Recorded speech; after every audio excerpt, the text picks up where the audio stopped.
Actually,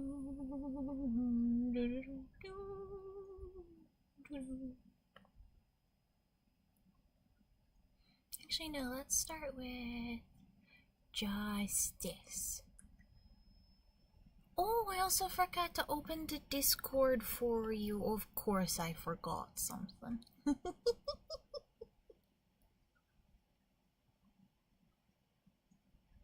But I'm gonna have the voice chat going for you guys so you can join me that way.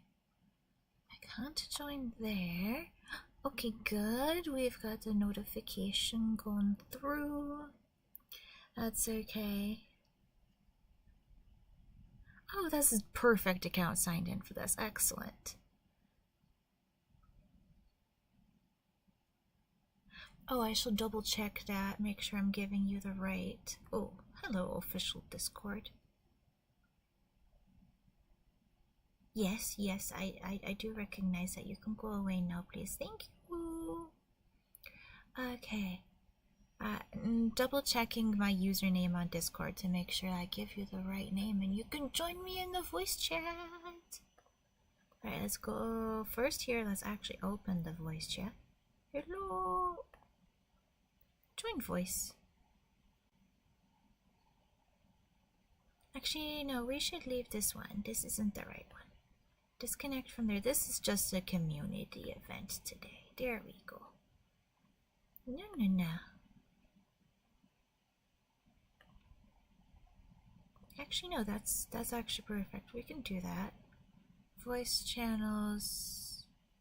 Create channel. No, I don't need to create channel. There was an invite though. Oh, invite. Let's invite Hubba Bubba. My buddy Martin. I call him Panda. I'm the only person who's allowed to get away with that. When we first started being friends, his profile picture on MySpace, because I'm that old, was a panda wizard. Okay, I am in the voice chat. Where's my main profile? I want to make sure I'm giving you the right name so that you can add me as a friend. Hello. Edit profile? Those that give me no. Edit main profile. My account. What's my name? Who am I? I'm not allowed to stream. I'm not allowed to bring up that information because I'm in stream mode.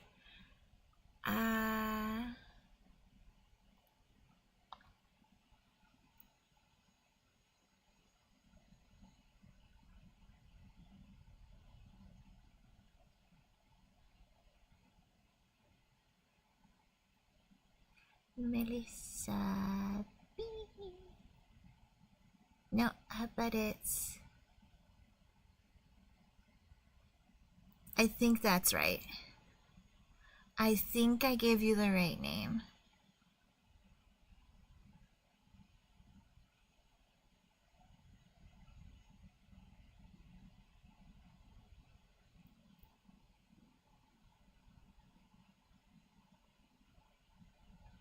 Please.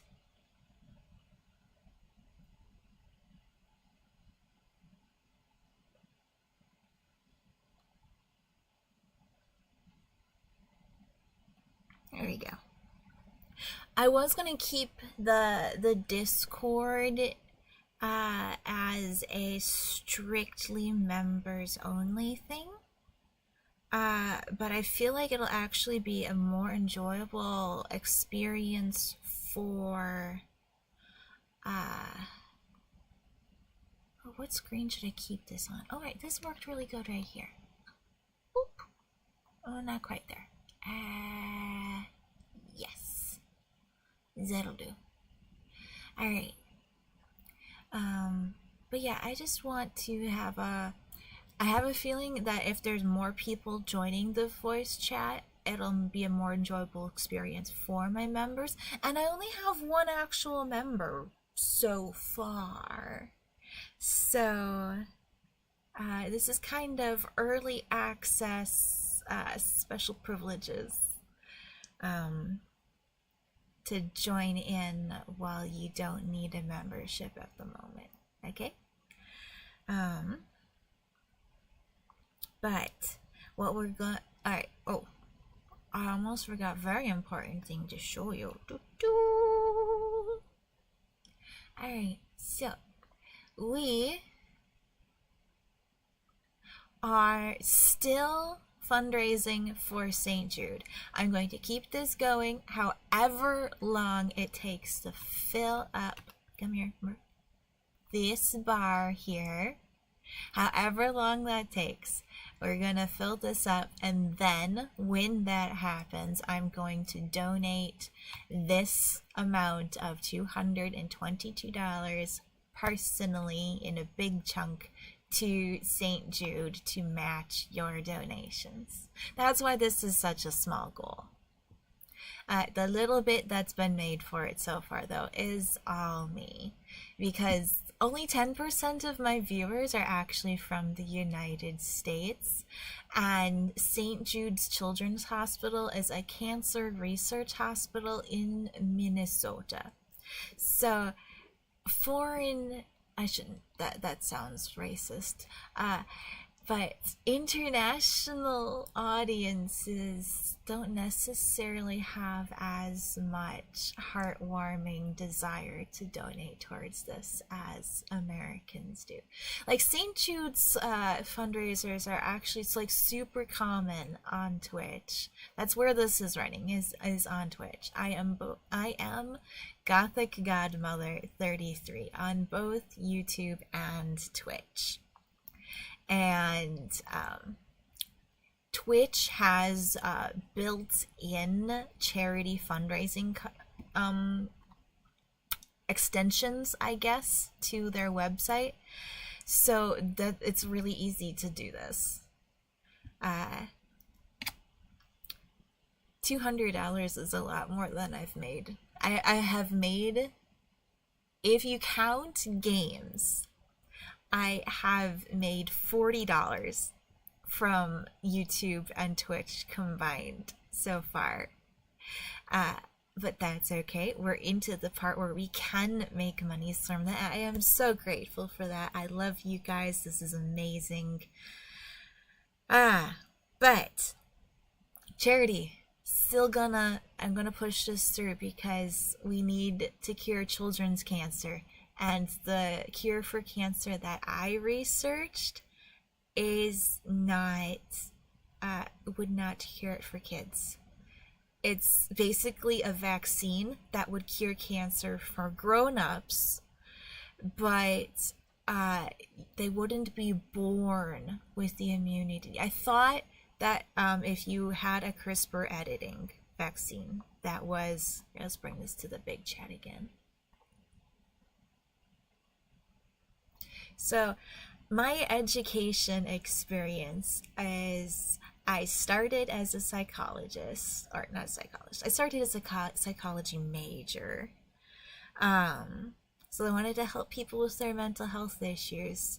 But then I quickly realized that like the program itself is useless. Like the need is big, but the actual bachelor's level education on psychology is literally worthless.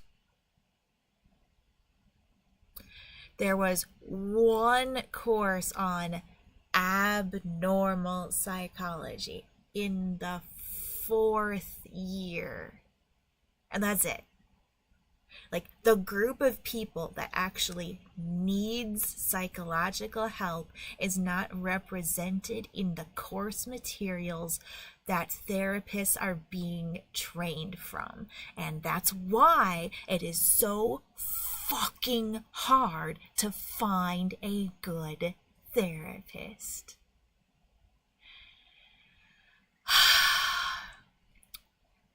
BetterHelp can go ahead and cut into an ad pop-up for you when this is in the rewatches for you guys here. But there is also Talkspace, which is exactly the same thing and is actually covered by most health insurances. It's one of the very few things that my Badger Care doesn't cover. I have an in-person therapist at the local hospital instead, but BetterHelp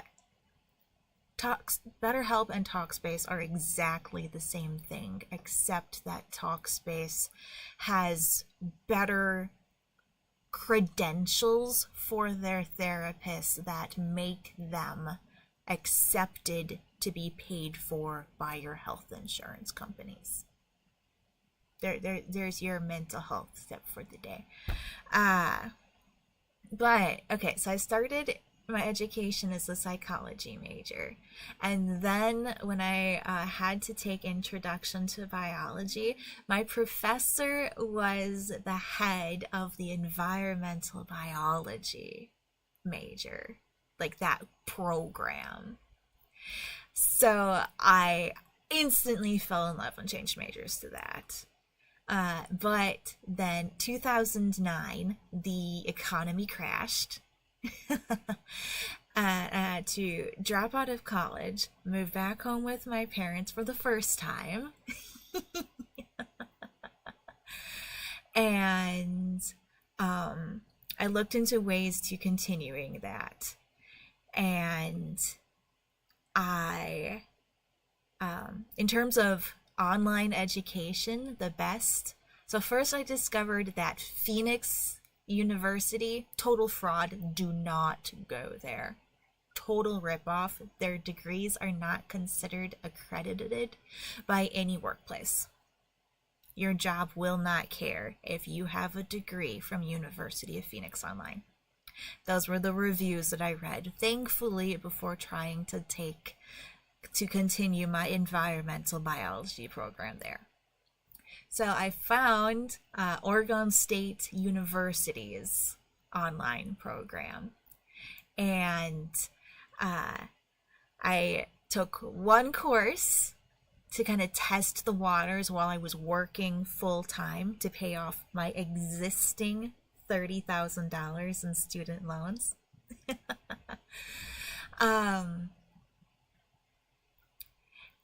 And so I did the math, and it would have taken me 10 years and $40,000 at the pace that I could comfortably complete the courses, plus paying out of state tuition.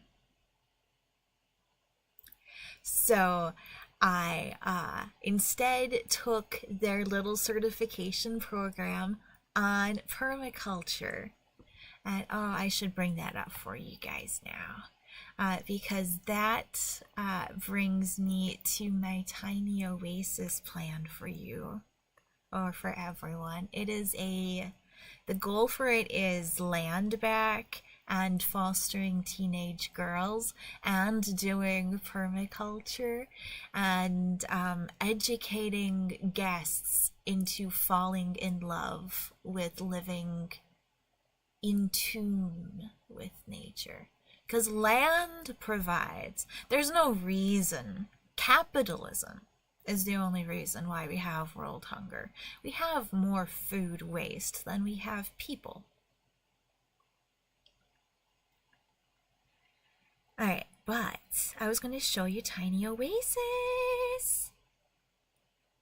It was not my original plan for tonight, but I have not followed through with any of my original plans for the night, and I don't care about that because this is a general strike. Because it's time to put the foot down. That's why we're not doing Skyrim.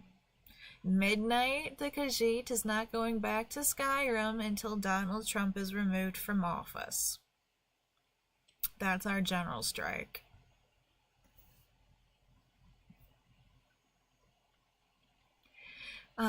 Here we go. Let's switch screens for you, darlings.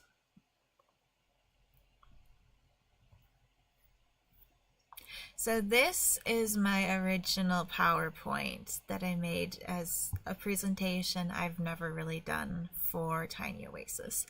I've printed this off and like shown it around to people in real life, but I never actually got around to making the video for this for you. So, Tiny Oasis is my end game goal for this channel. Monetizing this channel is. I had to get monetized in order to make this count as being real work.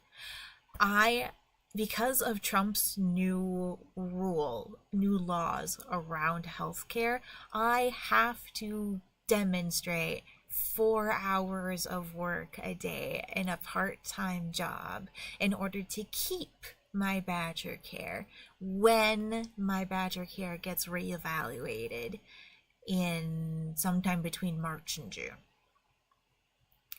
But originally I didn't care about monetization because my goal was just to build a big enough audience that I could run a fundraiser to start this campground.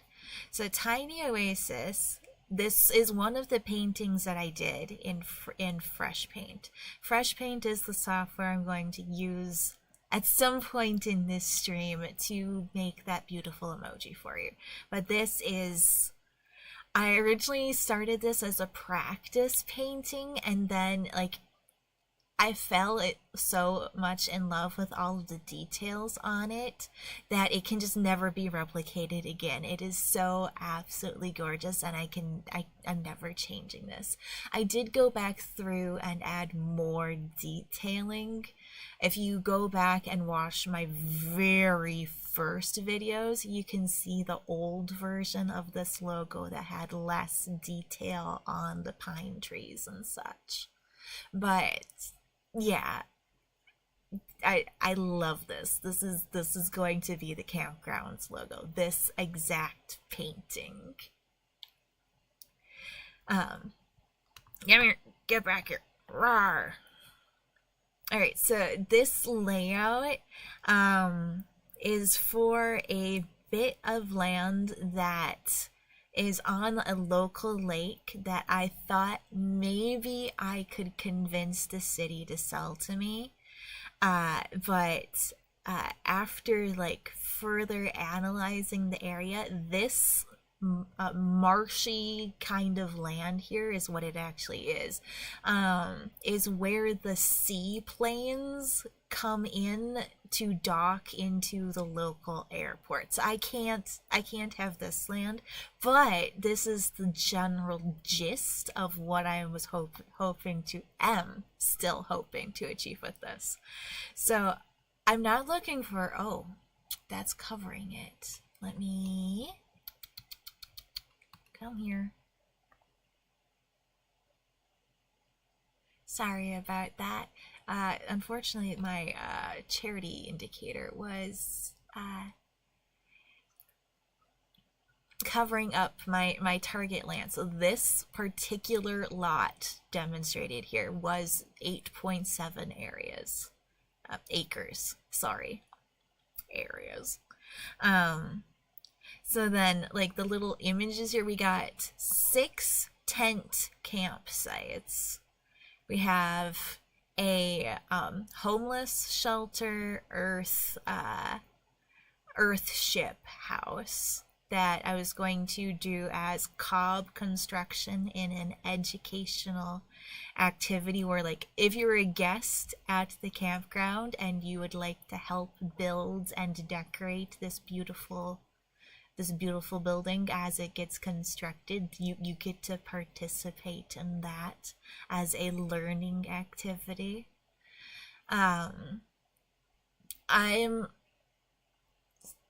Because I changed my mind a bit in just wanting to foster teenage girls here, this might end up being a regular guest cabin after it's done instead of being a homeless shelter, because I want to keep the teenage foster girls safe. And like I do currently, unfortunately, because of holidays and such, it's been a few weeks since I volunteered at the local homeless shelter, but it's a thing that I do. And because volunteering for intake at the homeless shelter is the only form of volunteer work I have found available to do in the evenings locally. Because I am disabled, but I have good days occasionally, and I'd like to do volunteer work when I can, but I am fully nocturnal, and every other volunteer activity in this little town is only strictly open and available between 8 a.m. and 10 a.m. And those hours are easier for me to catch on the flip side of things, where I've stayed awake that long instead of waking up that early. Alright, so homeless shelter might turn into just a regular guest cabin after it's completed. Or this might be building the barn for having some animals on site instead. Options. Things can change. This is so flexible. The only two things that really are critically important are, this is land back. This land is not going to me, it's going to the local tribe. There are two local tribes that could hold claim to this land depending on where the actual parcel itself is located relative to their existing reservations. There's the Menominee and the Oneida. Both the Menominee tribe has always owned, like, strictly speaking, land back would go to the Menominee tribe because this was fully their area. But the Oneida tribe was shipped over here from New York, and most maps I've seen of their reservation, it looks like this sad inland version of Hawaii. So it would be really heartwarming if I could give their little Hawaii another little island. Both tribes have sustainable forestry programs that they've been doing for over 100 years each now. So here in Wisconsin, in order to fully conserve your land as a state park, it needs to be involved with a forestry program. And these tribal sustainable forestry programs are the only ones that I personally trust to do that properly. So that is another big reason for that. But then we've got this little cabin right here would be where me and the foster girls live.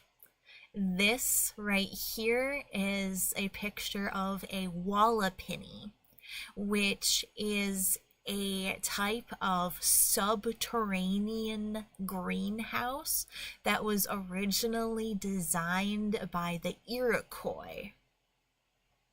There are some websites that claim that wallapinnies were designed by a guy in India in the 70s, but that guy was a permaculturalist who discovered the original Iroquois designs. The Iroquois version was designed with you would take a deer hide and then you would scrape it really thin so that the sun could penetrate through it, but it would still insulate the area inside.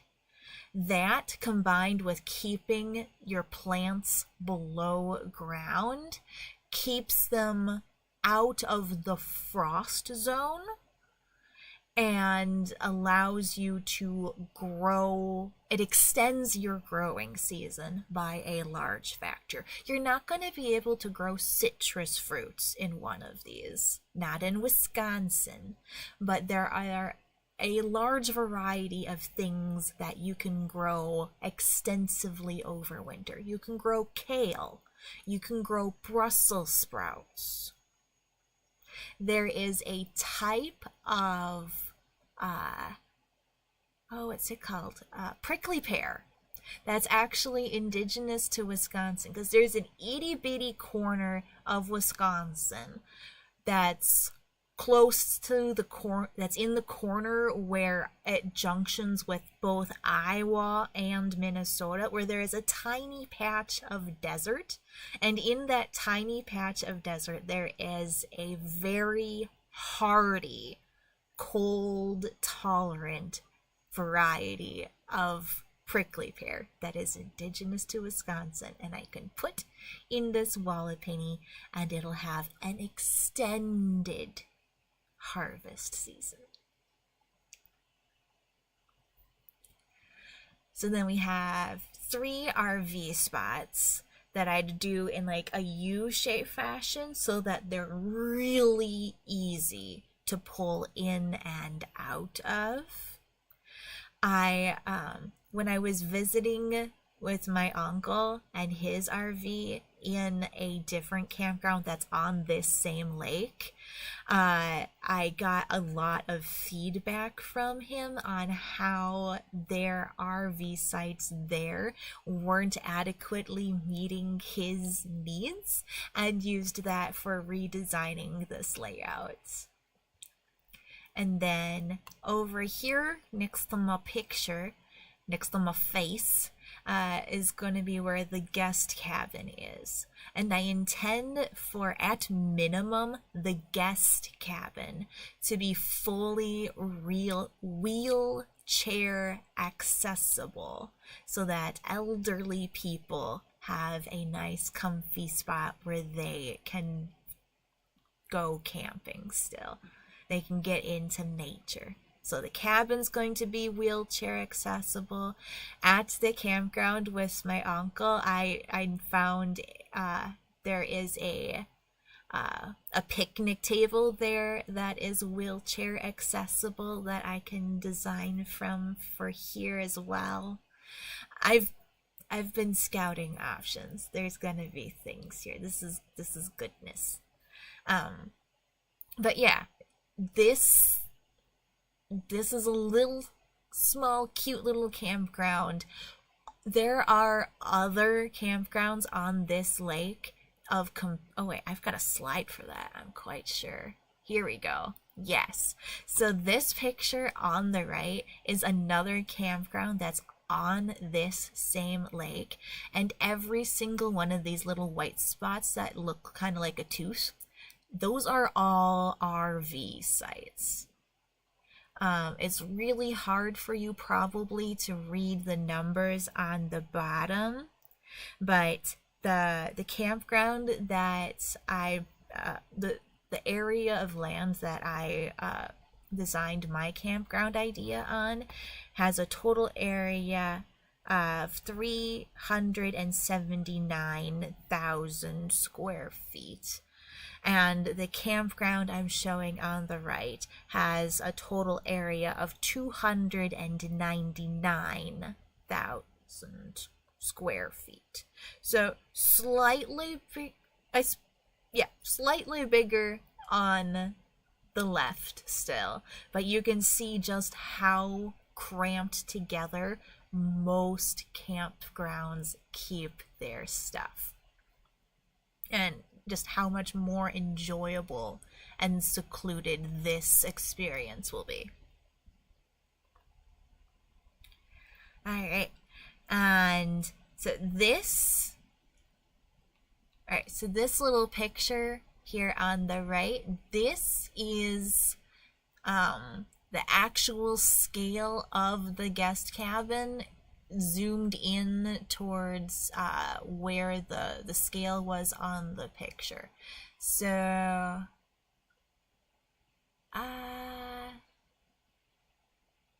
Yeah. I can't quite remember what. Oh wait, here we go.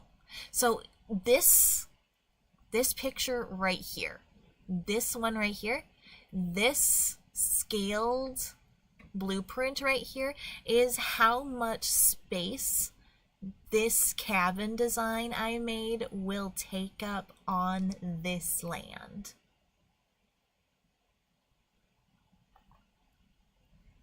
And this is a really basic idea of what a food forest is. Prior to the Europeans arriving in America, the entire northeastern seaboard was cultivated food forest. Same with the Amazon. This is how indigenous peoples kept themselves communally fed without doing capitalism, without having industrialized agriculture. We've got fruit trees, we have fruit bushes, we've got strawberries growing as a ground cover, and then we have additional fertilizer coming from nitrogen fruit fixators.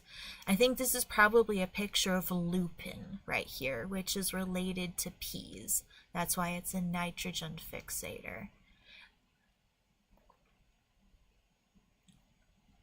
And then one of the experiences you'd have, like the main experience you'd get to have here, is just being able to go set up your camp and then walk around the campground and see how much you can pick. This picture on the left, this is a tree that is like being a dedicated memorial for someone who died. That's a thing that you could plant in this kind of space. And this picture on the right is gooseberries, which are a very common harvestable item that was removed from most forested areas because there is a blight that can spread from gooseberries to white pine trees. And white pine trees are what is commonly used for industrialized lumber. So we would plant gooseberries away from the areas of the park that are being used for the sustainable forestry, but they'd be there and you can pick them and you can eat them while they're in season. And there'll be additional things in season longer because of the wallopiny, which is going to be kind of a living solid bar. Significantly impacted by it, yet far enough away that making the trek to go see Jesse and or go to Woodman's, which is a local employee-owned grocery store, is a bit of a trek. It takes me like 40 minutes to get to Green Bay still.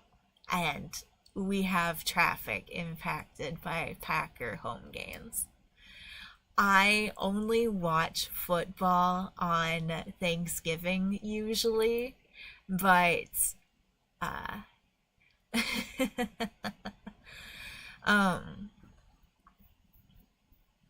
but yeah, Lambeau Field is still kind of Wisconsin's version of Mecca.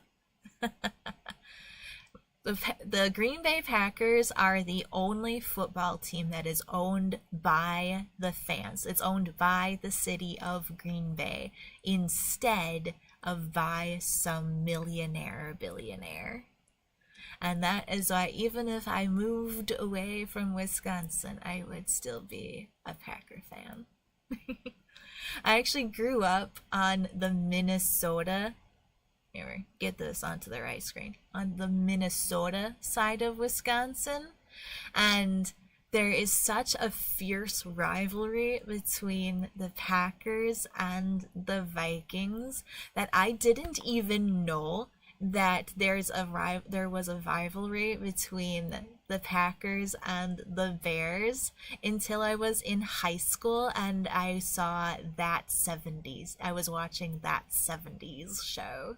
I love Wisconsin!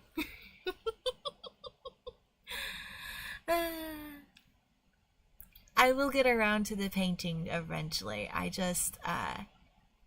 got started talking about this and now I just have to continue.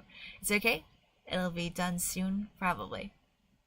So, oh, well, I'm covering this a bit. Let's get that fixed for you. There.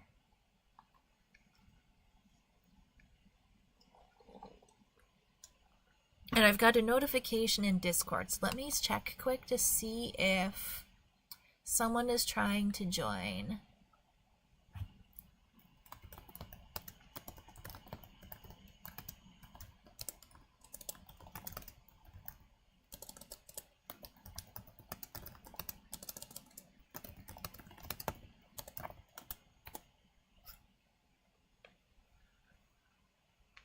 There we go. Alright, so, where's my mouse? Here we go. So this screen here is showing, or slide here, is showing a different variety of blueprints layouts I designed for both the guest cabin and the caretaker cabin. When I made these designs, I was not planning on doing the fostering of teenage girls at this stage of things yet. So there'll probably be some change of plans here, but it kind of just shows, well, frankly, well, partially I really enjoyed making the blueprints and I'm kind of proud of these drawings. But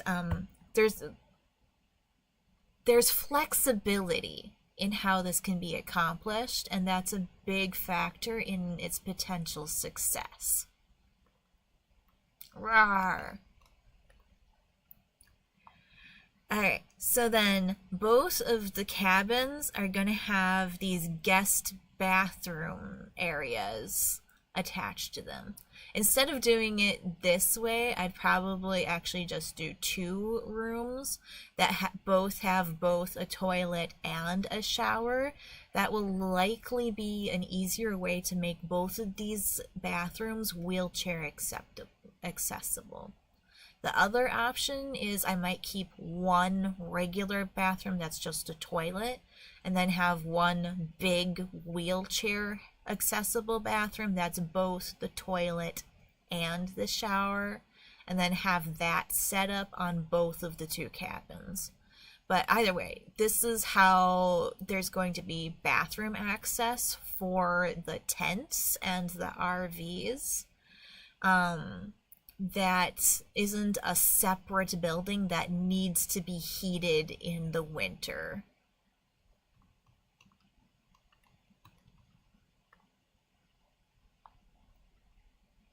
Because that's kind of a big deal in Wisconsin camping, is that almost every campground is closed between October and May, like the end of May.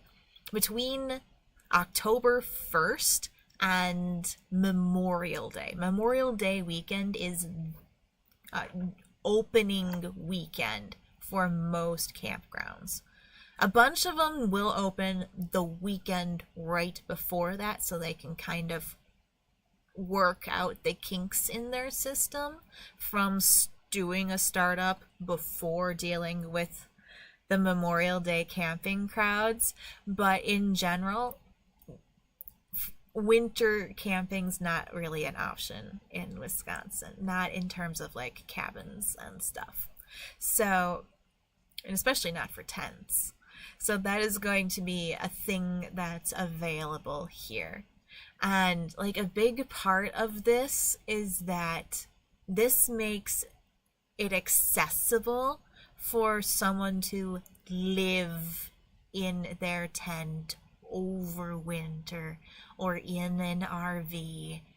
if they need to and have a space to do so here in Wisconsin. Like, the little town where I live actually has significantly better resources available for homeless people than Eau Claire did. For as much as the city of Eau Claire likes to pride itself on being a progressive and inclusive, community-driven city, like, Eau Claire is a small city. I think in a modern context, you can consider yourself a city if there are towns adjacent to you that could be considered your suburbs. If you have suburbs, you're a city in modern context. So, like, Eau Claire is like the smallest version of what is actually a city.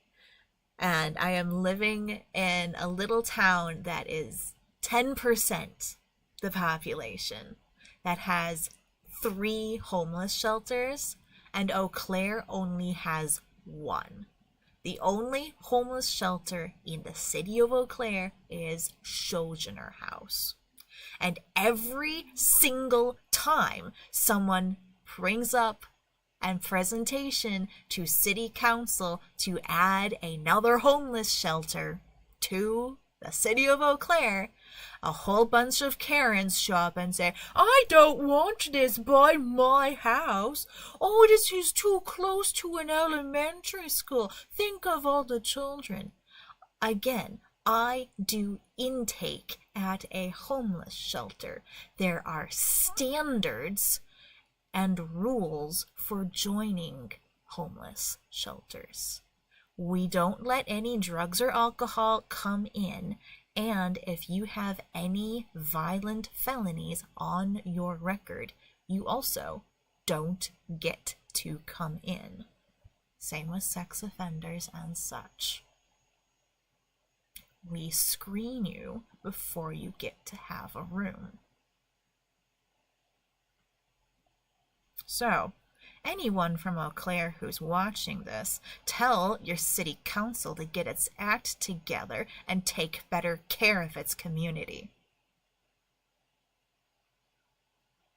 I lived there for 10 years while I was married. I'm very happily divorced. I had the most friendly of divorces. When we went to the bank to split our joint account, the person, the teller or bank representative or whatever, customer service, whatever, was like, oh my gosh, you are the calmest and most collaborative divorced couple I have ever worked with. But yeah, I am divorced and disabled, and that is why I have moved back in with my parents again. I am nearly 40. I have been a manufacturing engineer. I am not in any way ashamed about being where I am. I think we've talked enough about Tiny Oasis at this point. We got to Tiny Oasis because I was talking about my credentials and how I did my cure for cancer. That's how we got here. So let's bring that up.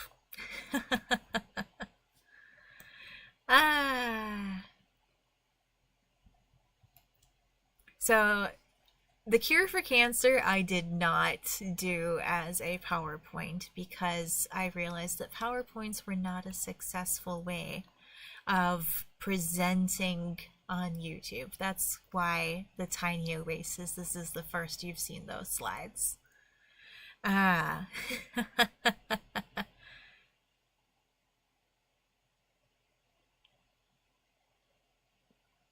Nice. I'm gonna put you in a new tab because I like what you're saying. Thank you.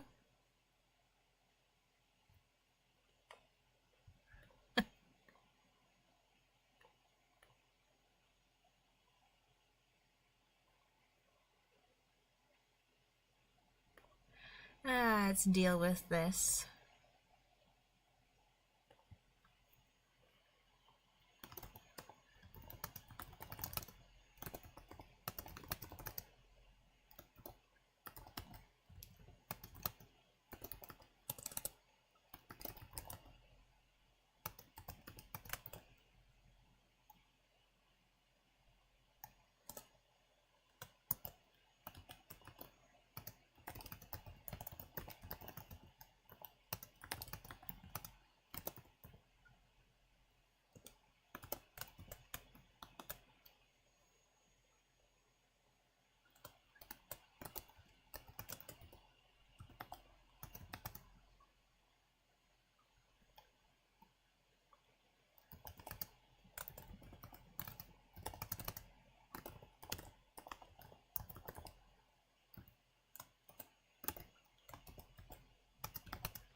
Alright.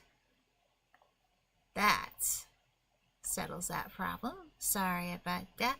Ran across the thing. Oh, let's actually go this way. Oh, this is fine. This is fine. I already did one little thing where I showed you my cure for cancer video a bit. Did I actually remove that? I mean, I suppose I completed the assignment, but I used to have a folder of bookmarks where I kept my research. Oh, there's my cancer research thing. Okay, there we go. Let's go here. No, let's go hit this. Excellent. So, where was I? Here we go. So under activism is where I stashed. Oh, let's see if I can zoom this in for you guys. No. I want to zoom this in, please. Please. Anyway, these are the sources I used for my cancer research video. My credentials in being able to do this is after I took the permaculture certification at Oregon State University. I still wanted to have something in terms of training that would let me get out of manufacturing work, or at least the physical hand hurting part of it. So I went back to school for engineering, and I double majored in manufacturing engineering and nanotechnology. And I picked up that entire second major purely to take biotechnology because of my family's high risk of cancer and wanting to understand that subject better. After I got laid off from being an engineer during COVID, I retrained as a medical lab technician, and that is where I get my medical knowledge. Because while nurses do many things much better than doctors, doctors do actually consult medical lab technicians on matters regarding pathology and immunology. My main event in high school science Olympiad was disease detectives, which was the study of the word that came to mind was epigenetics. It was just entirely wrong. That's how the cancer study stuff worked. But where's my cancer video? It has been a while. Here we go. Let's view on YouTube. We're gonna watch this again because I think we should. Hey y'all. I had something I wanted to say. What was it? Okay, let's double check Discord again real quick. That looks fine. Alright.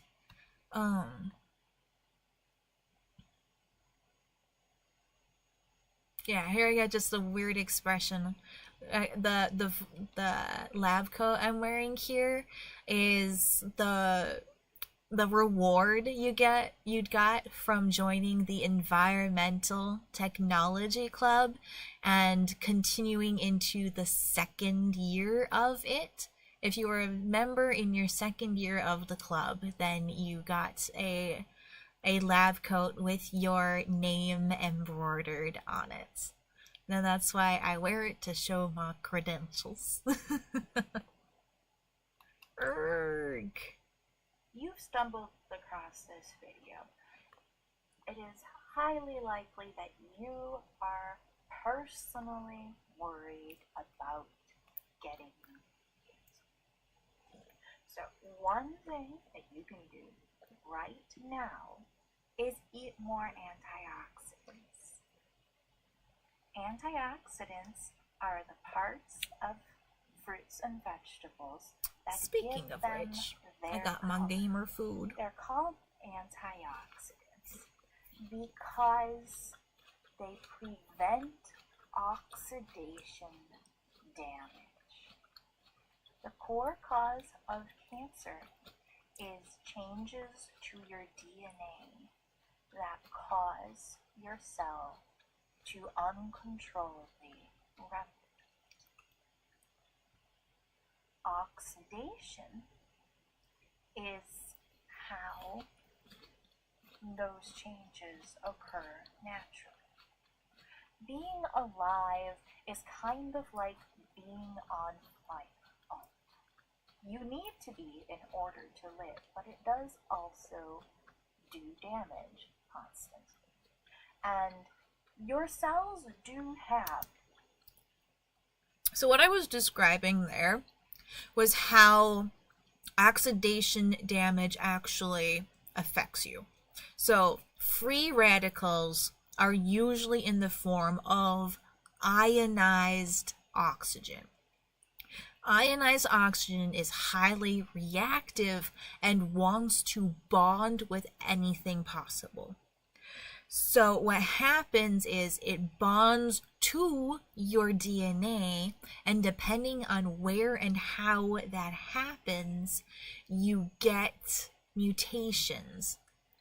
There's other forms of how this happens. Like part of why sunlight causes cancer is because the UV radiation is able to, like, when it strikes your DNA, it can like flick the molecules off of the DNA and cause mutations that way. So that's what I mean here about being on fire all the time, because you need to breathe oxygen. Oxygen is so vital. You can't go live without it. It's why one of the reasons why we need trees. Every single tree. I'm gonna bring up the face chat for this speech. Every single tree is both an air filter and a solar panel and carbon capture. So random pollution that's going around, every leaf helps absorb that. All of this extra carbon dioxide that we as humans produce, every leaf helps reduce that. All of our pollution, all of the carbon dioxide we breathe, every leaf matters. Everything matters. There is no action you can take in your life that is insignificant. No matter what it is you choose to do, every time you make a choice, you are flicking over a domino. Sometimes the domino is a big domino, sometimes it's a little domino. But no matter what action you take, no matter how small, it has a cascade of effects. No matter what you choose to do, you make a difference. You are important. There is nothing in this world that does not matter. We should treat multicellular life on this planet as if it is the only multicellular life in the universe. Within the time scale of the development of planet Earth, the there's a large number of Fermi filters that we use to explain the paradox of not having already encountered aliens. Within the vast probability of the universe, you would think that we would be capable of encountering similarly developed life forms, similarly capable life forms. But within the time scale of planet Earth, the Fermi filter that it took our planet the longest to achieve was creating multicellularity. The moment we became multicellular, Cambrian explosion. Almost instantaneously within the time scale of Earth. Microorganisms, bacteria of some kind, almost certain, like we find the building blocks for them all over the place in asteroids. We will find bacteria on other planets. But until we have encountered multicellular life on a different planet, we should treat every single species on this planet as if it is the cure for cancer, as if it can provide every solution that the future of humanity needs. The greatest thing that humans are capable of that can actually be worth doing enough that it justifies to some extent how much destruction we have caused to Earth is our ability to spread life to other planets. Terraforming Mars to the extent that humans could actually survive on that surface without a spacesuit. Even in the game Surviving Mars takes so many lifetimes. It would be a 7-generation process to accomplish that. However, conducting panspermia is incredibly easy. All it would require is one well-made Martian rover depositing a perfectly crafted terrarium in the location most likely to soonest experience saltwater springs bubbling up on the surface.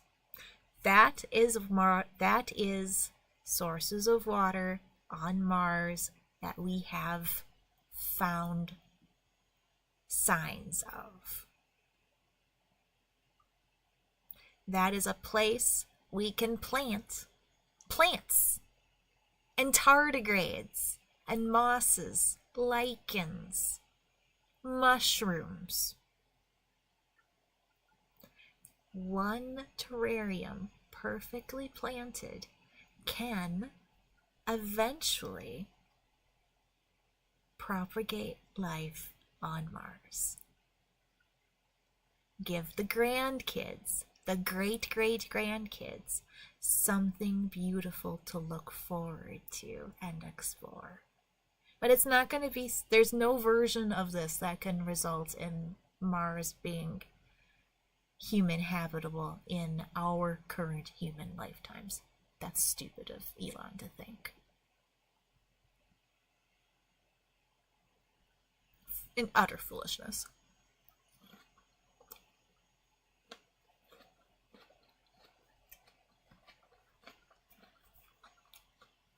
This is some liquid death. I thought it calls itself sparkling water, but I can't really show you, but what's inside? Here we go. There's a lot more antioxidants in here than I expected. See, look at that color. Antioxidants, again, are what you can do currently best for yourself to prevent and avoid experiencing cancer. Cancer's a bitch. You don't want that.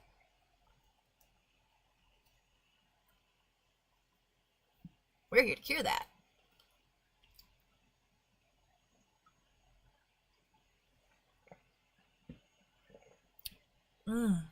That's good stuff. I had poured some of the liquid death into... This is actually the first time I've tried it straight. Let's do that.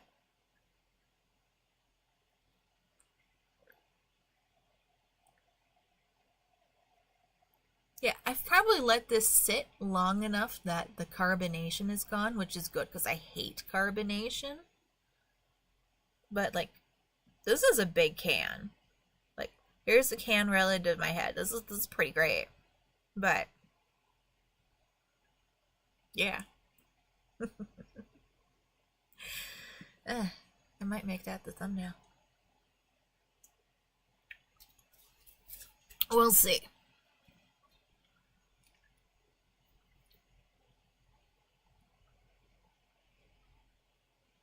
Yeah, I think so. I think that'll be good. All right. So, but basically what antioxidants physically do to protect you from cancer is they molecularly bind with that ionized oxygen, that free radical, gets bonded with antioxidants. That's why they're called antioxidants.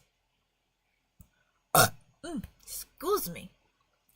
So, the more colorful plant food you can get yourself into your diet. And the reason why I showed spices there is because that's such an easy thing to add. Like, I sprinkle turmeric and paprika on my pizzas and things like that to add those antioxidants.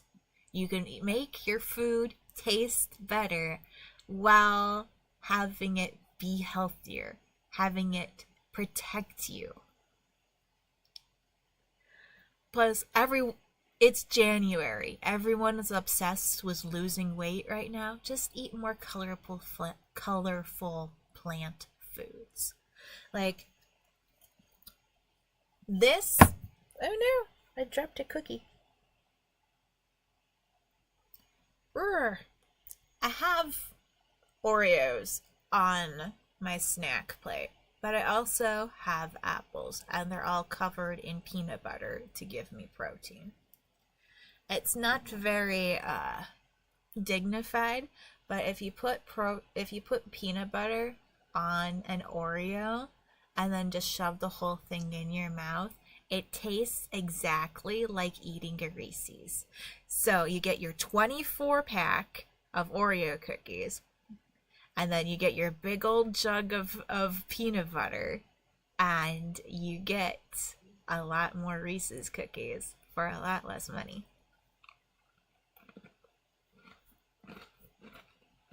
A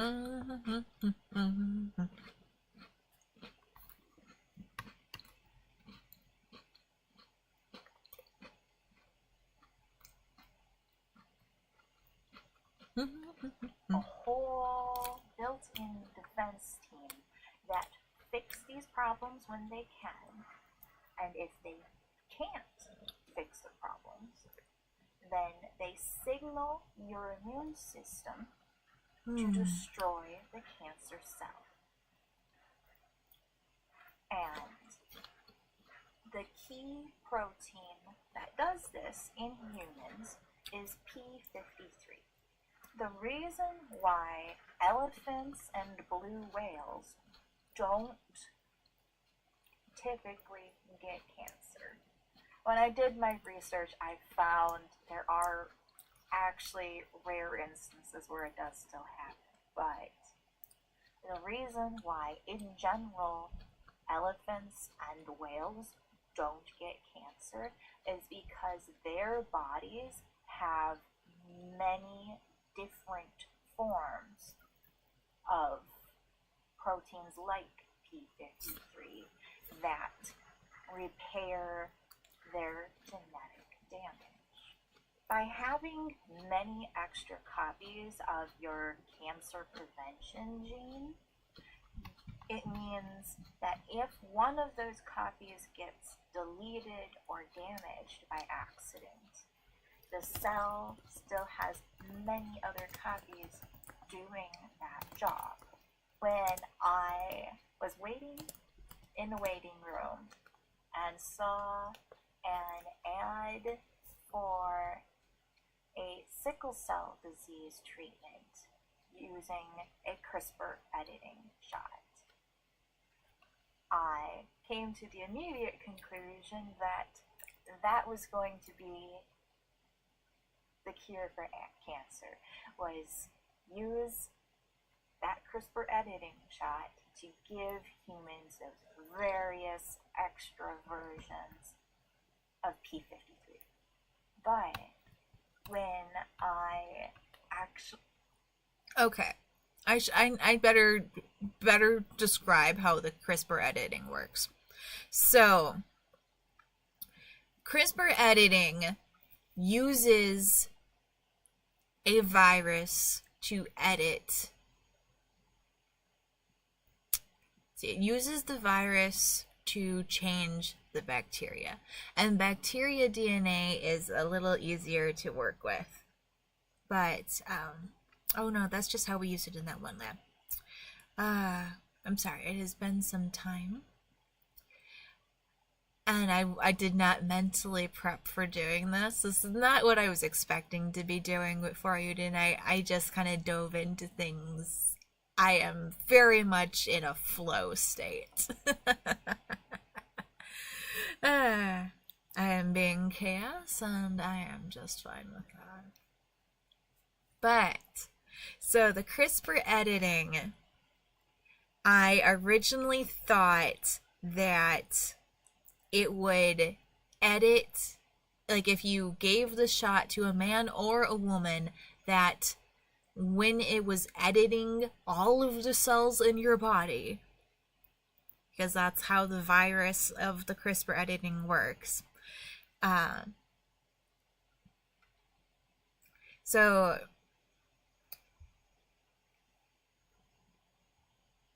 CRISPR, what did it stand for? It's the first word in CRISPR stands for cut. So the virus cuts your DNA, and then it inserts the chunk of DNA that you programmed that virus to have in its area. So like you're editing the virus first to hold the DNA that you want given to your subject. It's mostly used in lab conditions, but this prescription that I mentioned earlier was the first time I've seen it used to edit a full human being. And if a CRISPR shot can treat sickle cell anemia, excuse me, it should have enough full body coverage to add these cancer prevention genes to you as an adult person, as a cancer vaccine, essentially. But I thought that it would also affect your sperm and your egg cells. And from what I saw on a Hank Green video after having released this is that's not actually true. Very sadly, which is part of why I am fundraising for children's cancer research, because this version of a cure for cancer will not affect children, sadly, because there's so many children that get born with a mutation that causes their cancer, and I don't know how early in the development cycle you could safely give this vaccine. I don't know if it's ethically responsible to consider this an option for creating designer babies. Is curing cancer by creating genetic editing a ethical solution through genetic editing on embryos? If you have a science baby where you are doing in vitro fertilization of whatever form, would this be an ethical use of doing designer babies? That is a conversation I would really like to see in the comments. What do you think? Because in my biotechnology class, we watched at least part of the movie Gattaca, which is the sci-fi warning for the implications of a future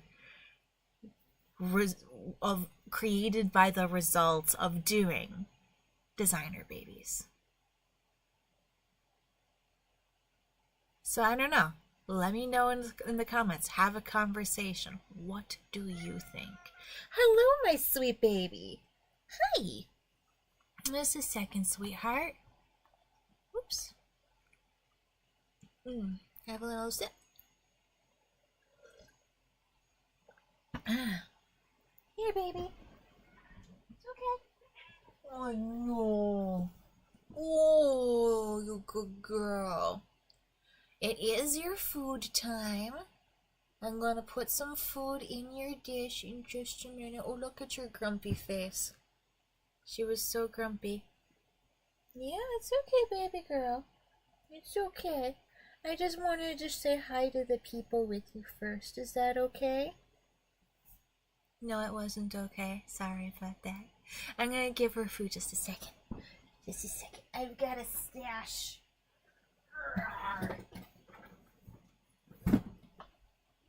I got a box right here of these little portion packs so that I can feed her and be a little less interruptive to my streams. Yes. It also works for other times where she needs her food and I'm feeling lazy. It's a very good spoon saver.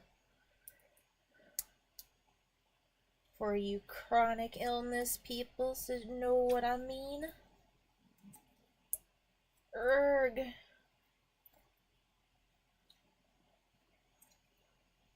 Like when a person with chronic illness says, I'm feeling lazy, they actually mean they're like physically burned out and extremely exhausted and need to take like some serious proper rest. But society doesn't let us do that usually. Here you go. Yes, you're a very good girl. Okay, I'll bring this up here since you don't really like that. She doesn't lick out the little containers, but Millie does. Millie loves these. these Shiba portions have more moisture in them than her usual 9 lives as well. And like the entire point of feeding cats wet food is cats traditionally get all of their water. Or at least there are varieties of cats that do get all of their water from the blood of their kills. So if you have an indoor cat that's only eating dry food, they are going to get kidney problems. This is an old house, so there are mice that come into the basement, and Ginger Snap pays her rent by doing patrols and eating those mice. So she does actually get like normal cat nutrition. Cats are meant to hunt and live on their kills. That is what a cat is meant to be. And when I took her in to get her kidneys checked out a couple months back, because I found some blood in her litter box, she's fine. There is a some kind of what they called a cystic infection that cats can get caused strictly by stress. There's no actual bacteria that you need antibiotics for or anything that can cause cats to have blood in their urine. But when they were checking her for kidney stones or bladder stones, they did a little x-ray and they found just lots of little mouse bones in her guts, because she's been doing a very good job of keeping the mice out of this old house. Alright. I think that's actually probably enough talking about my cure for cancer. I think I talked about what I needed to there. I've got another section where I did like this, where that I have cut out to post for you later. I was gonna do some more editing on it, where I watched the full cancer video and did commentary. I'll post that for you later. It's gonna happen. But for right now, let's close this and bring up. So I'm gonna first I'll show you the app.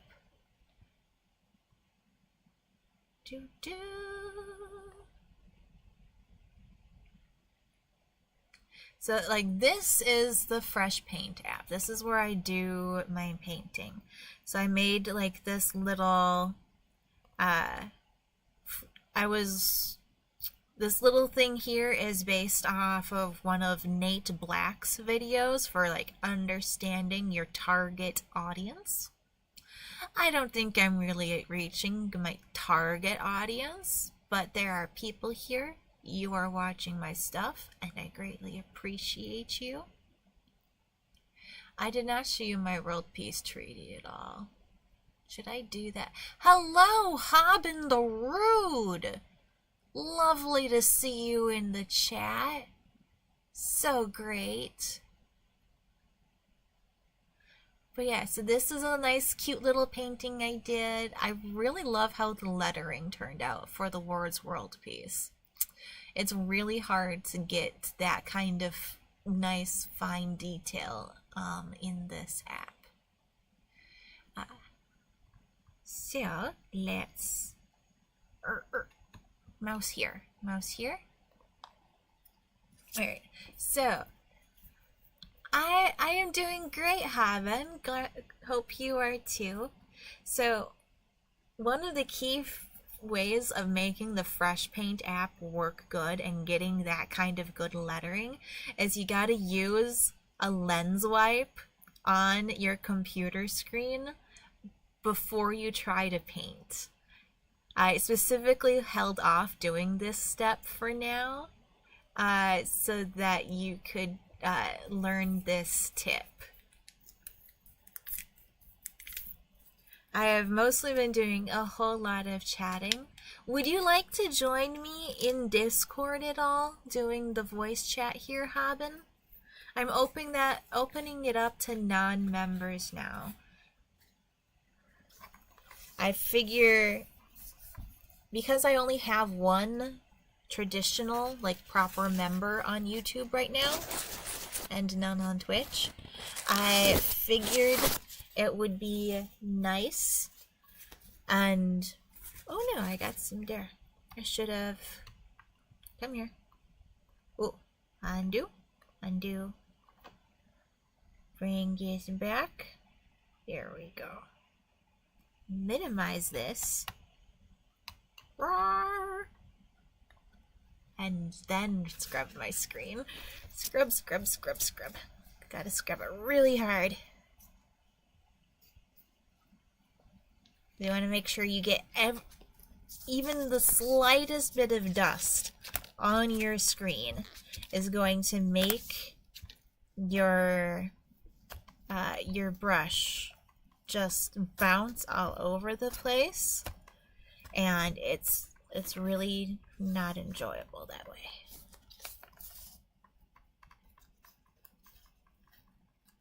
Absolutely. Glad to hear that, Haben. I hope to see you again on future streams and we can voice chat then.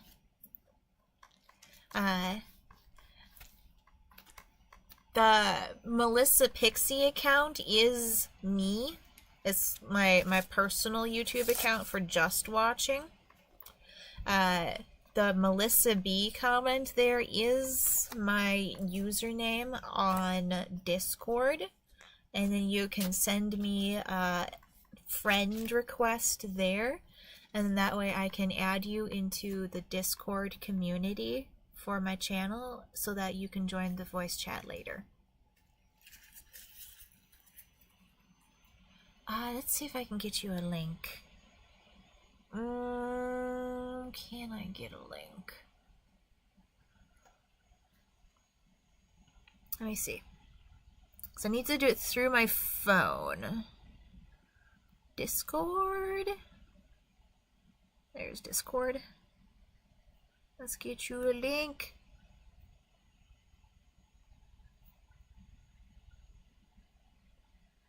Alright, let's copy link.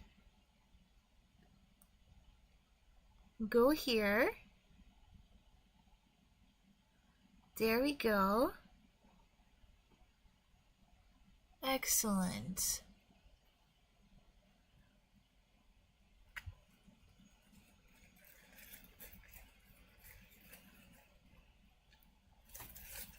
Haben Rude. Yeah. Let me get you in there. I'm gonna get you, buddy. We're gonna be good. Alright. Direct messages. Let's make this full screen.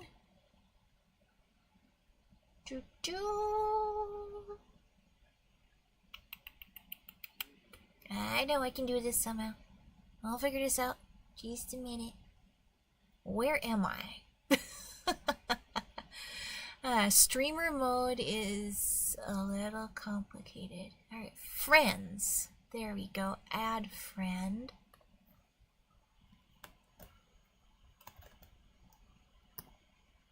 Let me make sure I got this right. Haben Rude.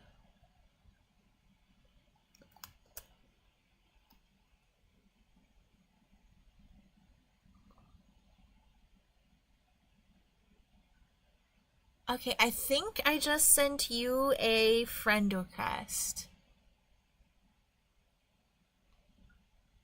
Assuming that it worked.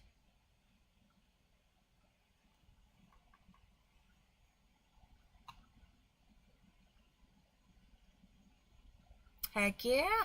Alright. So then I can go. Hey, it looks like you're. Oh no, you're in my direct messages. Alright, I see, and then I can go to Gothic Godmother. And then I can invite to server Haben Rude. There you go. Hehe. Do do do do do do do. Not quite sure where that went. Alright, oh that's okay. There. I think you should have gotten that invitation then. There you are. Excellent. Oh, that is a very cute cat gift. Here, let me show the people. Let's show the people the cute cat. It's so squishy. Can I make it bigger? No, I want to make it bigger. There we go. Alright. And we go. Boop. Look at that adorable kitty that Heaven gave us. Isn't that great? Oh, so squishy. But it's got such big eyes. Oh my god. Alright. Let's, there's my cursor. I can close that. Let's, put this back here. Put this back there.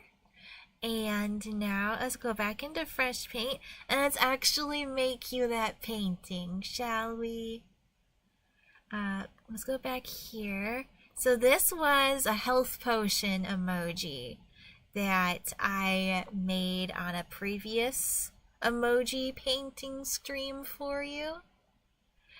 This, of the emojis I made in that stream, this is my favorite. This turned out fabulous.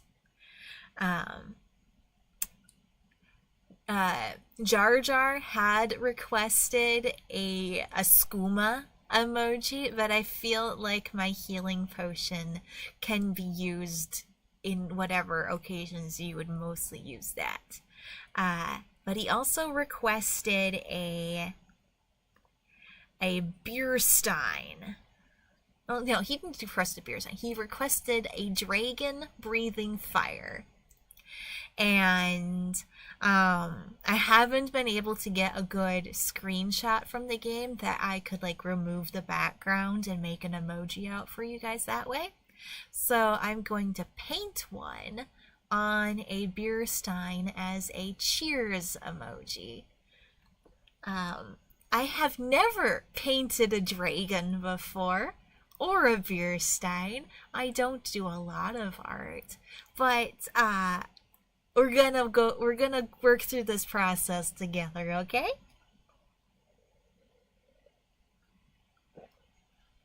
We're 90 minutes into the stream and just getting into the intended content, but I feel like I have covered some important content. This flow state is doing exactly what it needs to.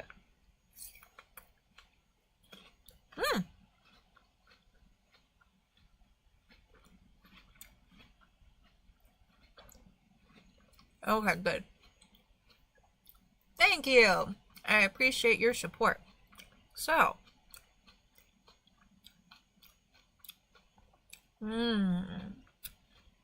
yes, we need a nice, good gray color. Probably this brush. You're just a little bit bigger.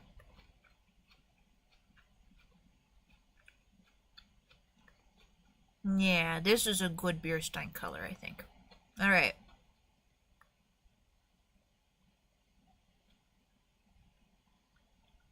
Alright. I think that's a great first step. That wasn't, but that's good. There we go. Alright. Ignore the mouse. I cleaned my screen so that I could use the little end nub on a stylus.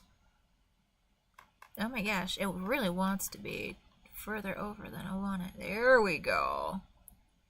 There we go.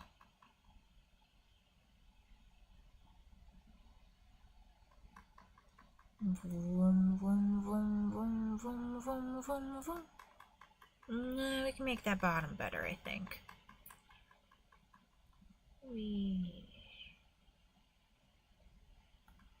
Alright, I think that's a good stout start.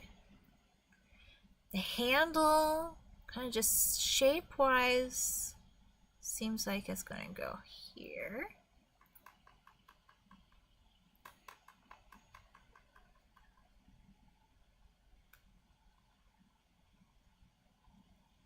Let's smooth that out a little bit.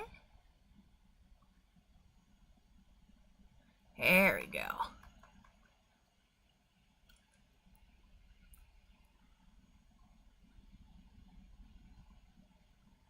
All right.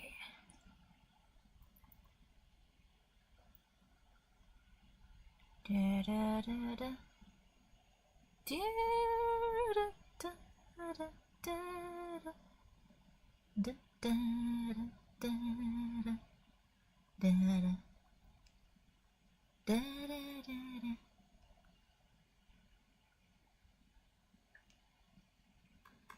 Let's clean up this edge just a little. There we go. Alright.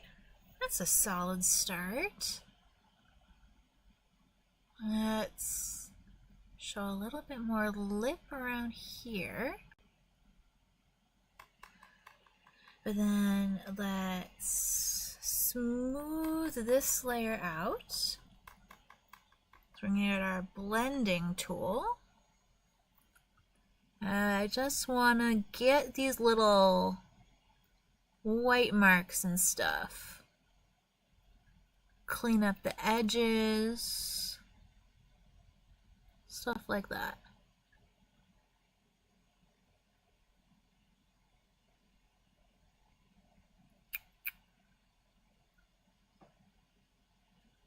Get this nice and smooth, clean, crisp edges. That's the goal. This bottom's being a little difficult, but that's okay. There we go. And try to work with the brush strokes to really show the curvature of the mug. All right.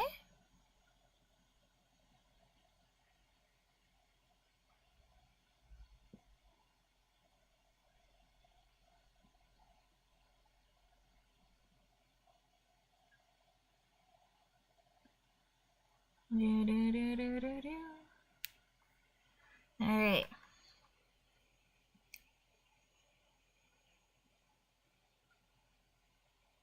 I have not seen a game called Such Art. That sounds cool. What's it like?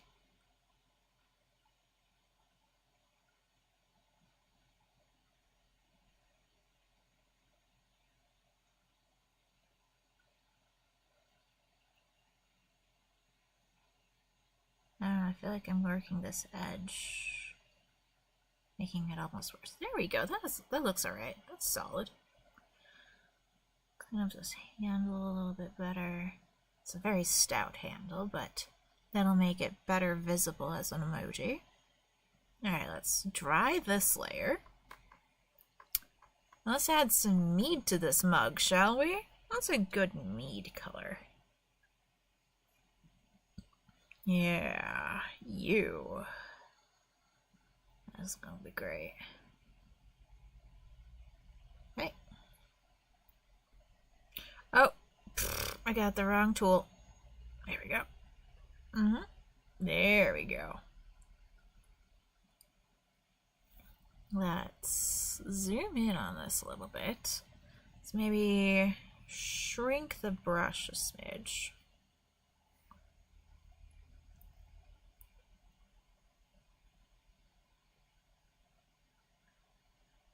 Oh, that's nice. Yeah, there's definitely, if it's similar to this, there's definitely a learning curve for trying to make good art from simulated paint.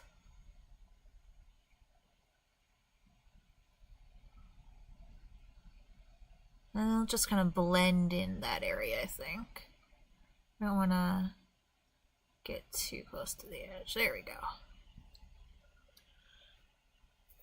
Oh, I am like horribly off screen for you guys. There we go. There we go. Let's go. No. Huh. Alright. That'll do. Boop. Boop. Boop. Alright. Let's get this mead. If you want to pretend this is some Lenny and Sons preserve skooma, you can role play that how you will. I think this is some nice mead in a mug. Let's dry that layer. Let's be careful to zoom this without air. Excellent. Alright, so this is where we're going to draw our dragon. I've never drawn a dragon before, but we'll make this work. Oh, yeah. I haven't done a huge amount of art with real paintbrushes and stuff in my life. That was more of my sister's thing. But my ex-husband got me a tablet with this fresh paint on it years ago, and I originally kind of rage quit on it because there's no palette knife, so you can't make mountains the way Bob Ross does, and I was really unhappy about that. I have a different live stream where I attempted to paint mountains. I accidentally left the big camera conversation up the entire time for that one. So there's just like 5 minutes at the end of the stream where I actually go back and show you what I painted.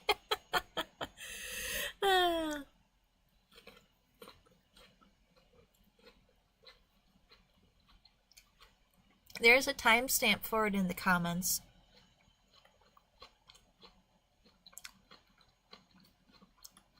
Ooh.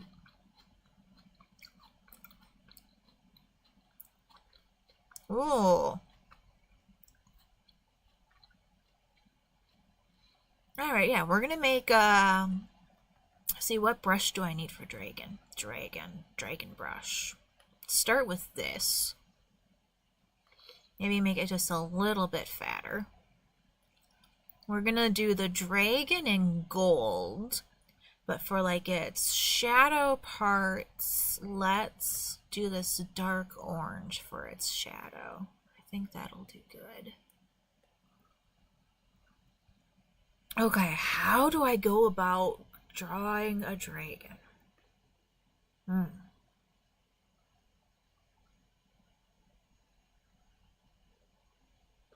Okay, I can save.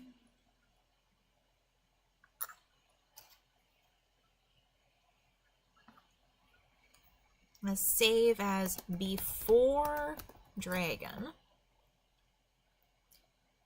I've not actually saved nearly enough of my actual paintings, but that's okay.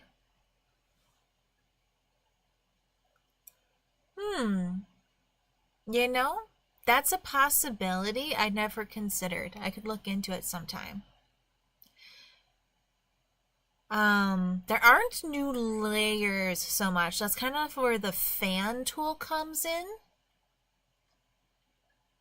Bone structure first. Okay.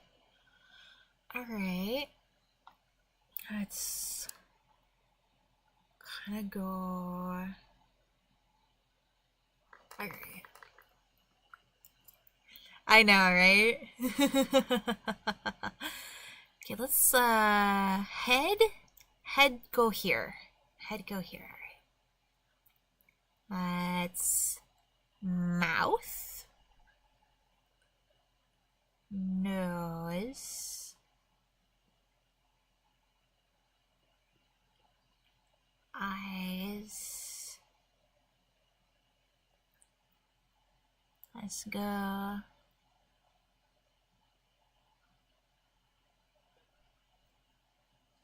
I think the head's too small. Not quite angled right. Alright, let's try that again. We got the right idea. You know what? That's a good idea. All right. Let's...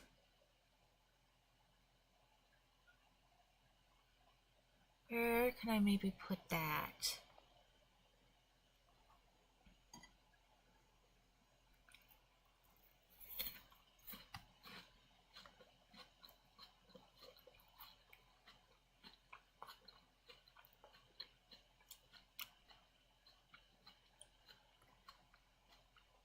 Okay.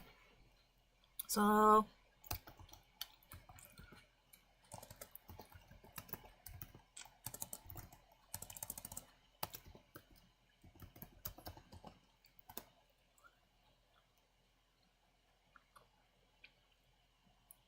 Yeah, because this style of dragon is what I'm going for.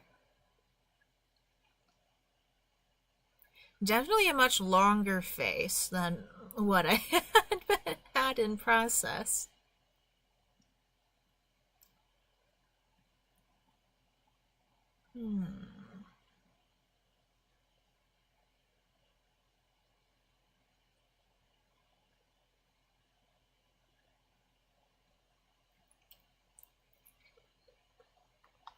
Whales.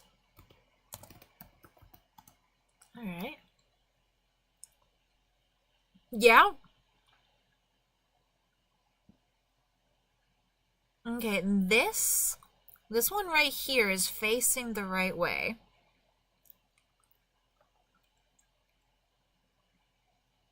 Nope. Nope. That's not gonna work. All right. Let's just go save image as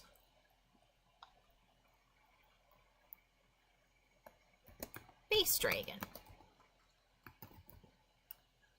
Oh, that's a weird file. Okay, I guess. Alright, so if I show in folder, yeah, you can take it out of there, that's fine. Alright, base dragon. Let's open with photos.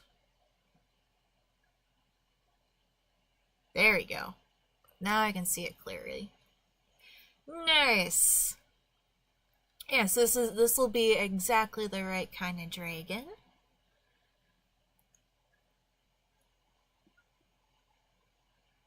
Yeah, that makes sense. Yeah, it's saved as a web page. If I do just a copy, no, not there.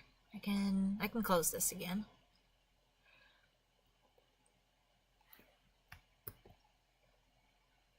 No, but I can.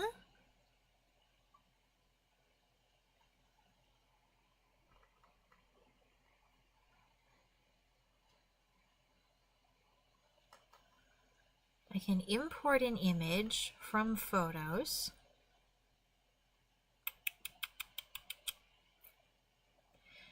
This is a meme about AI that I made. This is where Dovabit's emoji comes from, this little picture here. It's, yeah, because it's saved as a web page, it's not actually the photo and I can't add it that way. Alright. Whoa. Back. Come here. Thank you. Alright, so let me just take this and I'll move this to my second monitor where I had the Discord before. I'll use it as my reference there. But yes, we are using the heraldry from Wales as our base. Alright, cool. You have a great time at the store. Hope to see you back again. Not sure how long this will take, but have a lovely time. Thank you so much for having joined me here, Haben.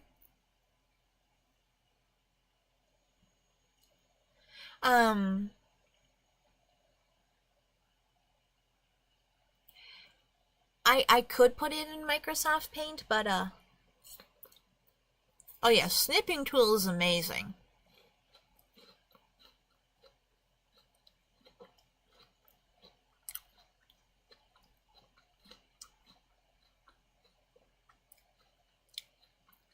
Okay, actually, you know what I could do? This would be really easy. I can make this easy on myself. So what I could do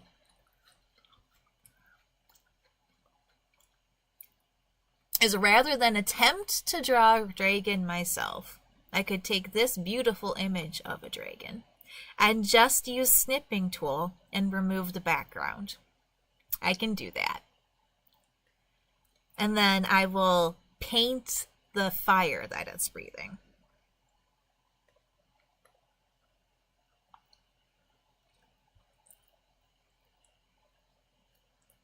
So we go here, and then I do a copy. And I open Opera back up.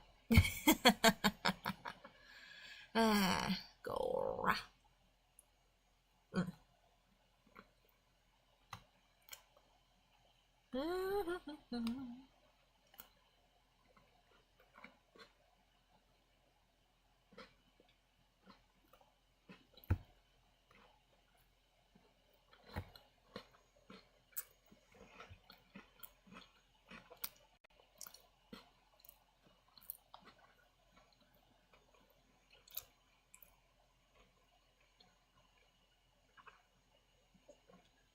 Beautiful. Thank you, Canva. I try to avoid AI tools as much as possible, but I do use the background remover tool a lot. And background remover is probably still, to at least some extent, powered by AI.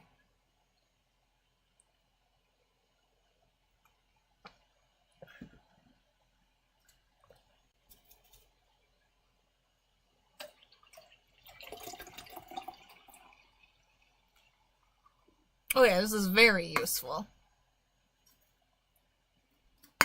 Here, just to kind of show you the tools that I use. Because I'm trying to find free versions of everything, Canva has a free background remover. Exactly. Exactly. I hate generative AI. But removing the background from images that are like free public images and then doing kind of a collage effect meme style is how I'd use background remover. But then like my other tools, I have this word art web page that because I make my thumbnails and stuff in Microsoft PowerPoint, but the free version of PowerPoint doesn't include the word art. So I have a separate web page that I use to get my word art from. I have the black gold. I've heard of GIMP. I downloaded at one point on my other PC that I previously had. Yeah. Mm-hmm.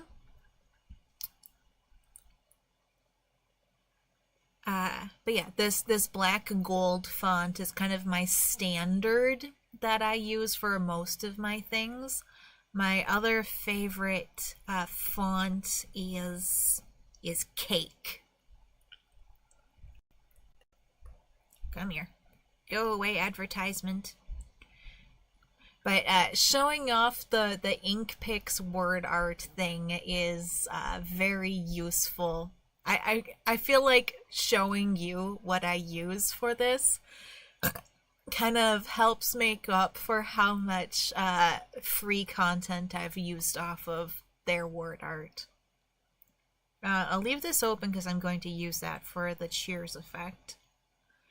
Probably. I'll either do Cake or black gold. I'll see which one looks better with it. But we've got our dragon background removed. So now that we have that, I can do an import from photos, find files. There's our dragon. And then let's shrink the dragon.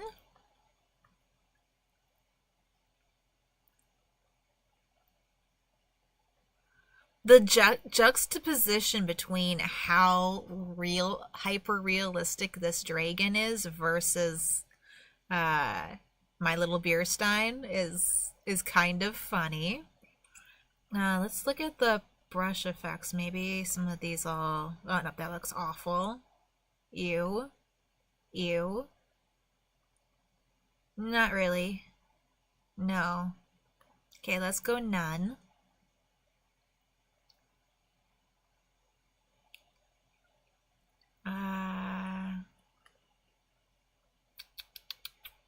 Those are my options. I don't think I can do... Nope.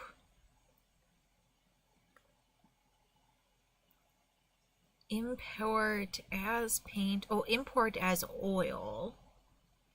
I want import over the paint.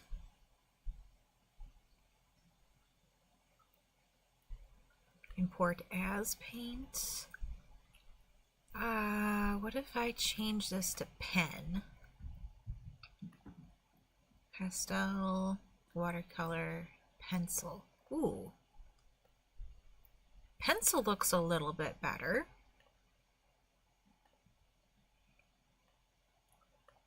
I don't know why it gets so dark in the other versions, but okay, let's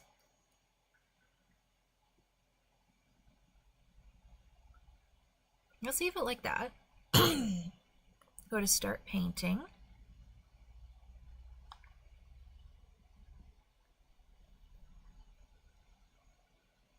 No, I'm good with the details. It's just such a juxtaposition. I'll add more details to the Stein itself later, I think. Like, give it some texture, you know?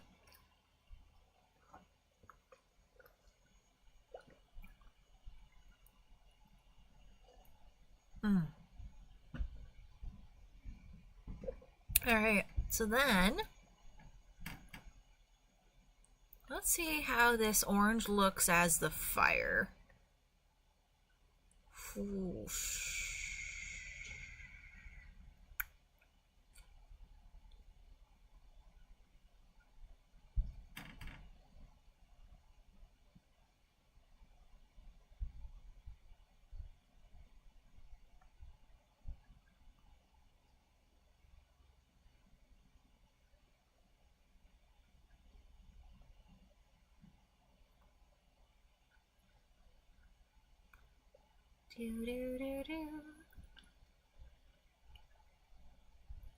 Nice. Thank you so much, Haben. You have been amazing.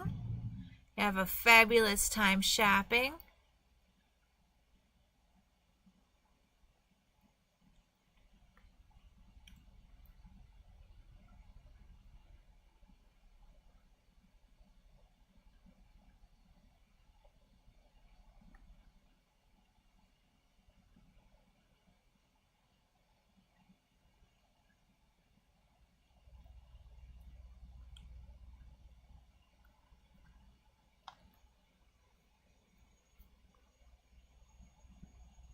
Maybe kind of a little spurt, like, yeah, there we go. Oh yeah, that one really ties that together.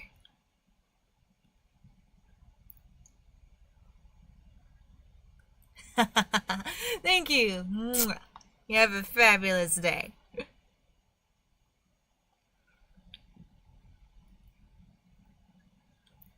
Alright, let's get the fire further into the mouth, I think.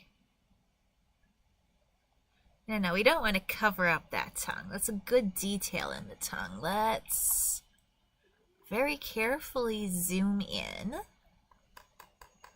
And then let's really shrink down our brush as small as it gets. And then let's very carefully color in around the tongue. Make the fire start all the way back. There we go. Oh my gosh, that feels real good. Yeah.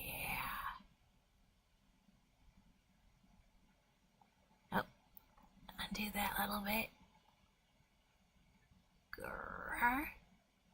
Uh-huh. Nope, nope. Yeah.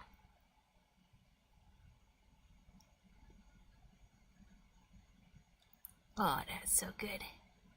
It's so good. Yeah.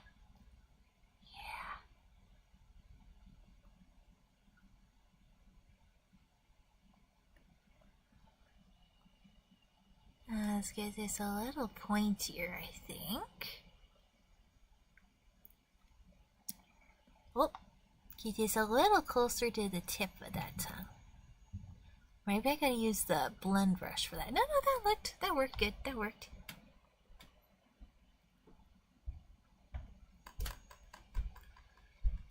Yeah.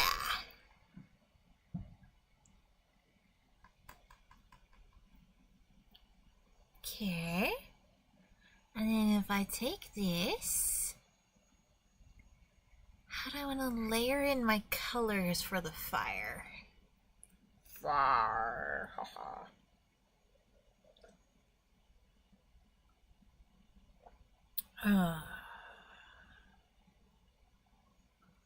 Okay, usually there's kind of a...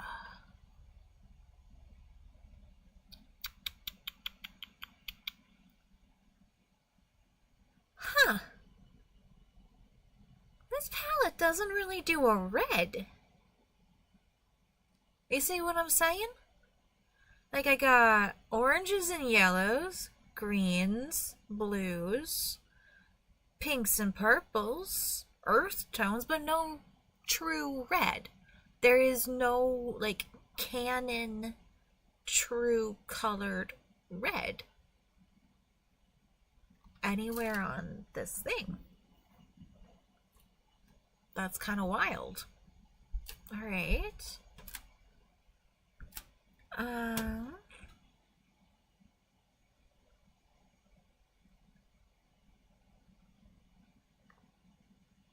We get this yellow. Now we really work in the tips here. Oh yeah.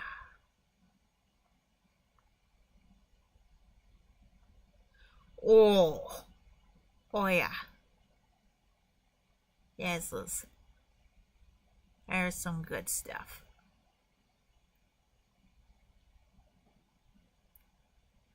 I don't think I'm able to select via their code number, but thank you so much, Haben. I don't think that's the selection, because there's this. I can blend, but because because red is a primary color. Oh, I can. Oh, there's this wheel here. I could grab one that way. All right. For now, let's keep going with our lovely yellow here, because this is coming out lovely.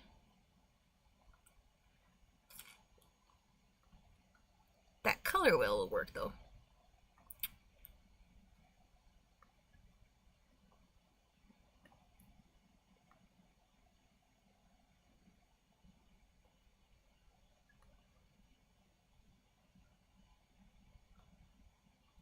Okay.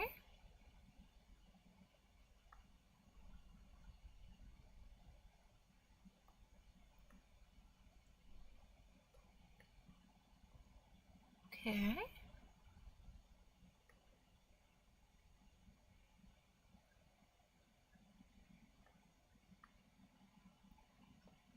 No. Let's take this bit. It would be more along the edge. Go.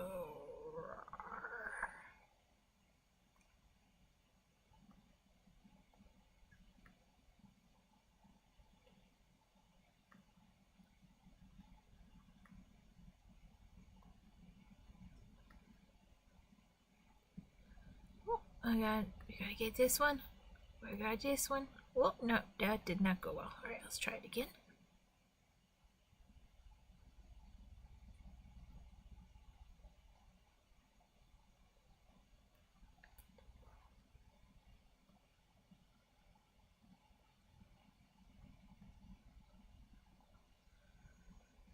Okay. Disconnected lines don't look right. They can kind of end around here, I think.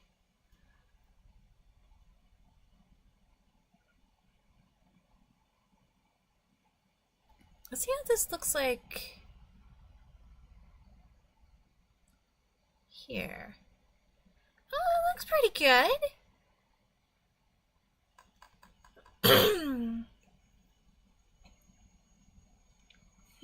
No problems at all, Hoppin. Thank you so much. You've been great. 136.88. Okay.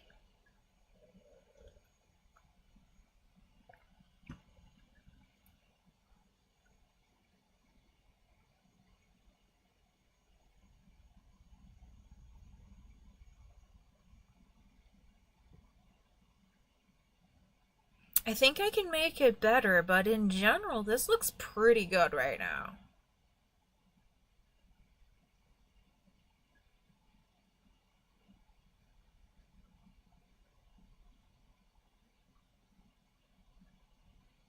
Yeah, like in the smaller form that I can see in Streamlabs, this looks great.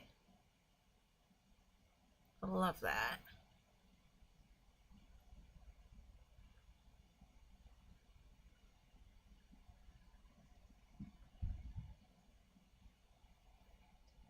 So if we zoom out a little bit further so you can see the whole mug. The mug itself needs some detailing. I can go back in and like add more of a lip to it and stuff like that.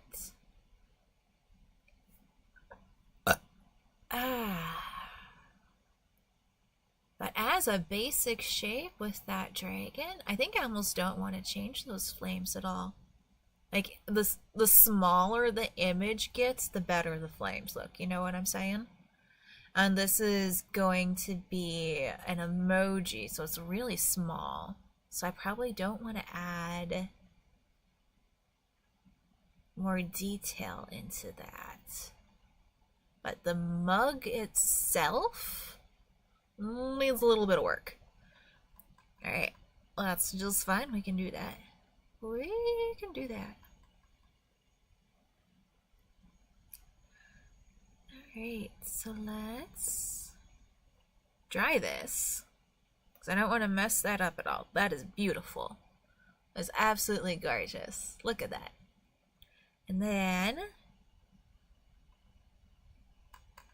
let's not worry about the red. Let's grab a slightly darker gray. This is the one I used. This one feels too dark. So let's grab the one I used. Go to the little table here. Okay, this is the wrong brush to try to do that with. So let's grab fat brush, this gray. Go to the blending thing, the palette. Make a big ol' splotchy. Whoosh, whoosh, whoosh, whoosh, whoosh. Let's add just a little bit of purple into that blend. And then go back here, grab this dark gray. Add a little bit of that there. And then let's go grab our blending tool. Got nice and fat. Go back to the... Oh, I can't use the palette there. Okay. That's okay, I guess. Let's go back to this brush. Let's rinse it. Go to the palette. Let's blend these all real good. Real good. Rough. Blend. Blend.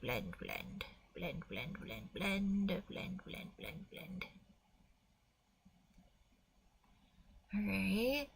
It doesn't look different enough from the the gray I started with. So let's add more of this.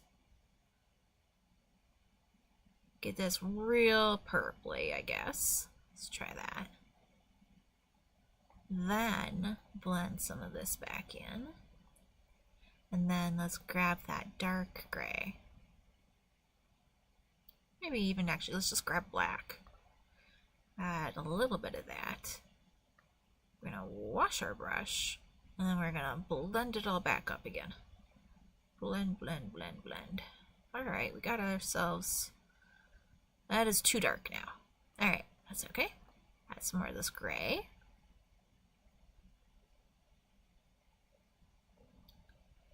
Wash the brush. Blend more. Blend, blend, blend. Blend, blend, blend, blend, blend, blend. Alright. I think I got myself a nice heather gray there. Yeah. Cool. Alright, so let's wash that brush again.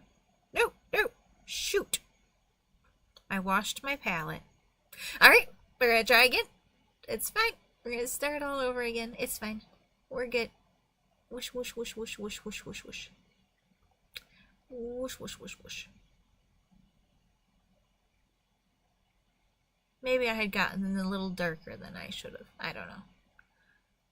Not gonna worry about it. Go like this. And then we're gonna grab that black. Just a little bit. Wash the brush. Wash the brush, not the palette. Wash the brush, not the palette. Blend, blend, blend, blend, blend, blend, blend, blend. Woofda. But we just had an autosave. That's cool. Yeah.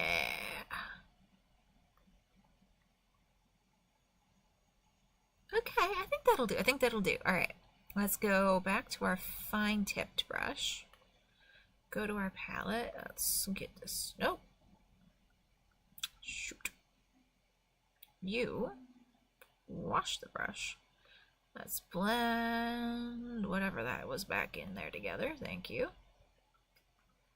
Doop, doop, doop, doop, doop, doop, doop, doop. There we go. Get this brush nice and covered. Fix that. All good. All right. Now let's kind of start by just going here and give a distinctive line to, oop, almost, it's okay.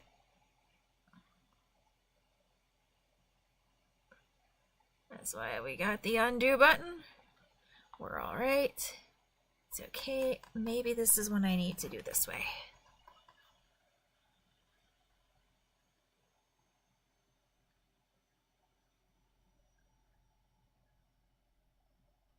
Go back and fill in the gaps with the mouse. Just get the curve. That's the important part. All right. It's not perfect, but let's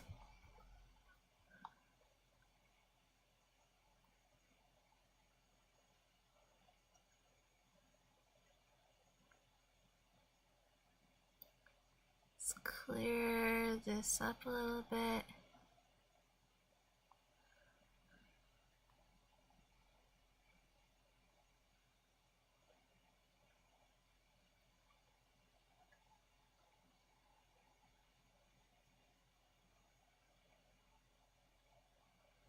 I guess we're making this thicker. That's okay, I guess. That's fine.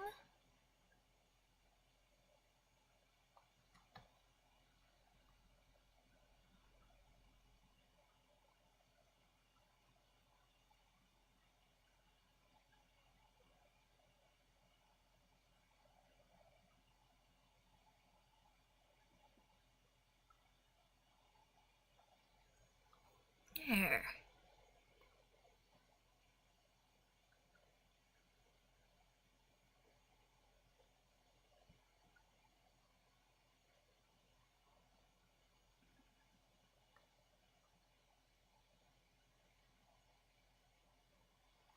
Okay, let's zoom back out.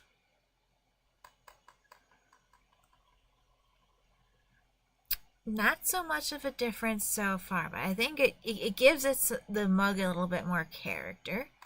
Let's do the same thing with the base.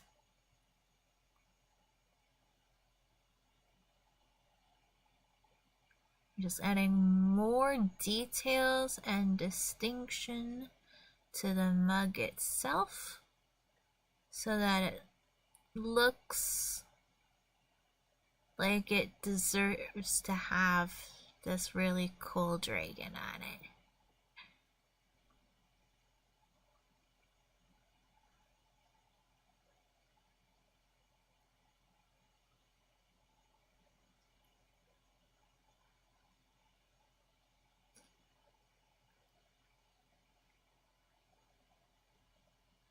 There we go.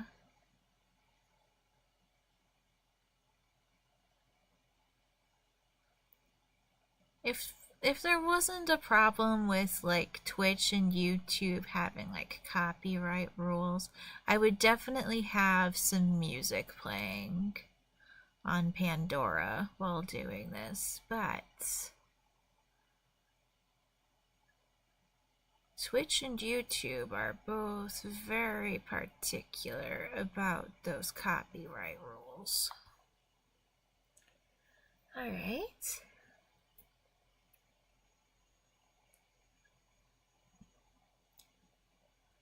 This edge here doesn't look quite right, so let's get that fixed. Let's go this. Come here. Thank you. Let's get this edge just a little bit more. There.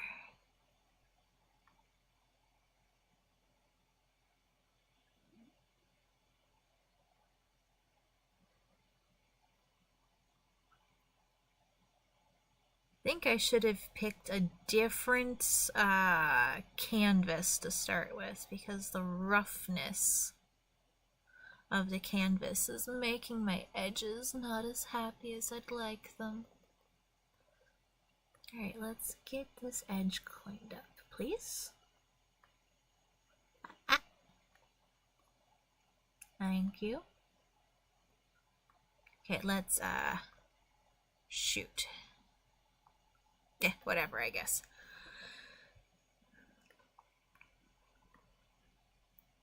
Shrink that down, maybe. Edges, please be clean for me. Be clean for me. My edges.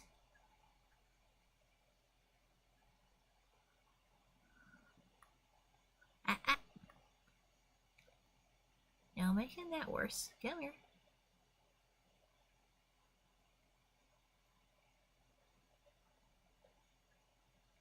Please? Okay. By the time I scale this down to emoji size, you're not going to see that detail anyway. So let's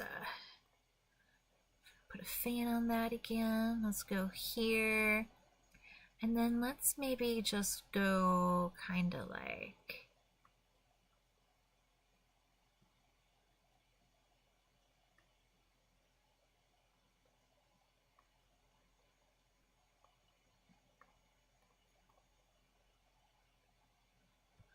Let's make this a little bit bigger.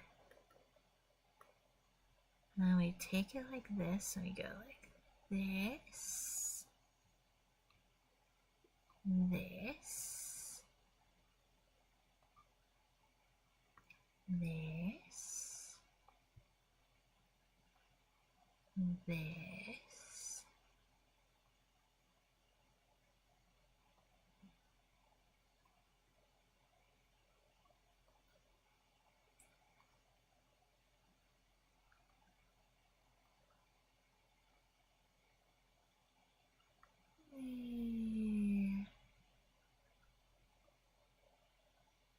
Whoop.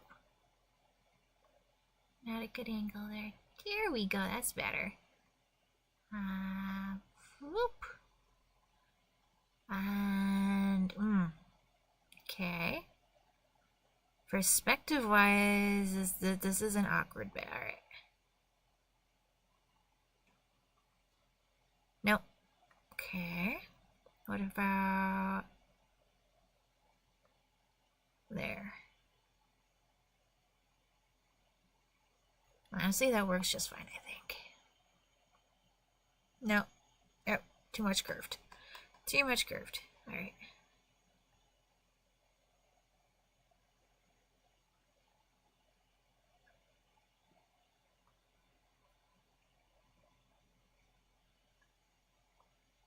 Yeah, here we go. That fixes my edges problem. I can go right across the bottom.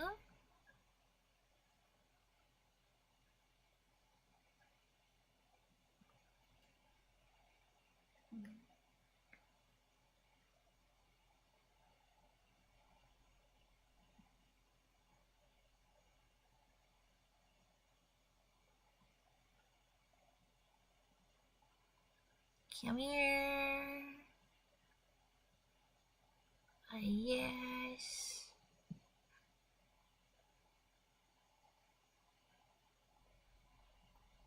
Oh, that really cleared that up good.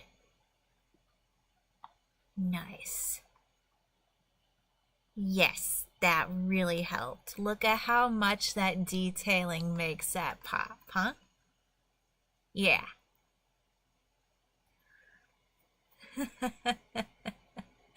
uh,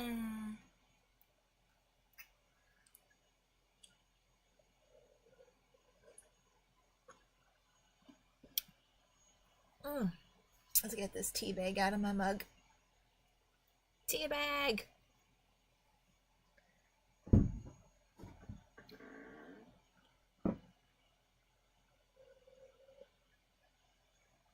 Ah.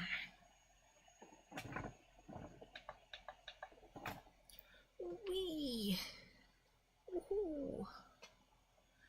I should do something on the handle. The handle needs to look just a little bit more ornate, I think.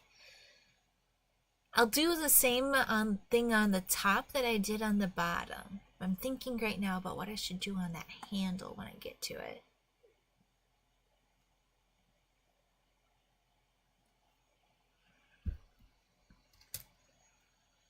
Still, overall, this is turning out great, I think.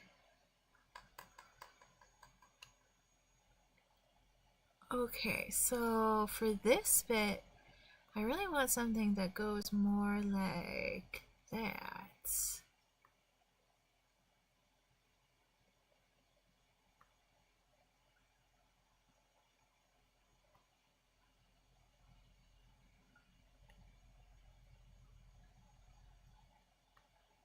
It's all about perspective.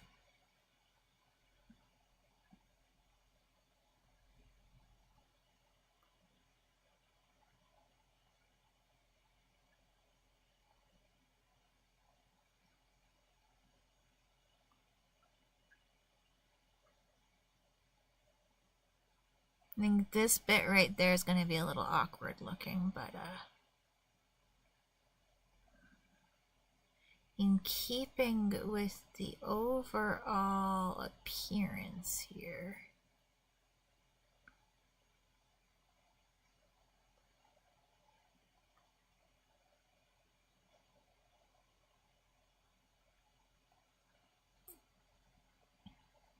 I think this works. This edge here is just a little bit not quite where it should be.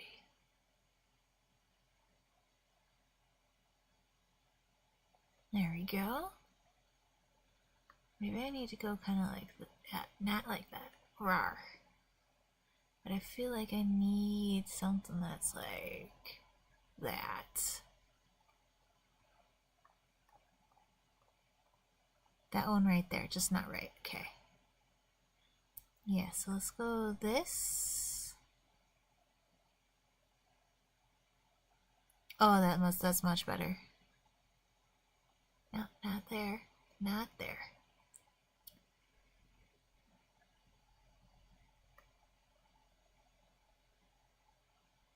Okay.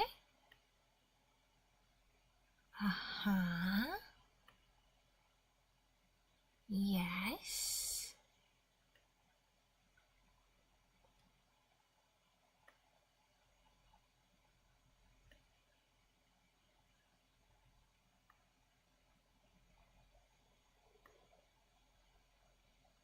Okay. And then we just gotta go kind of like there.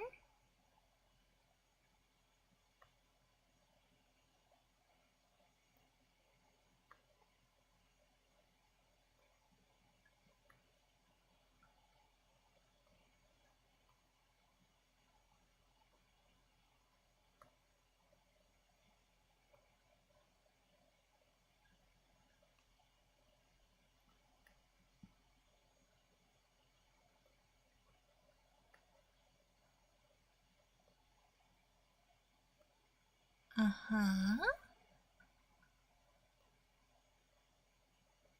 Oh, yeah. Okay. Whoop. Nope. Come back here. Come back here. There we go. What if I... Yeah, alright. What if I just put this one like that? Almost. Almost.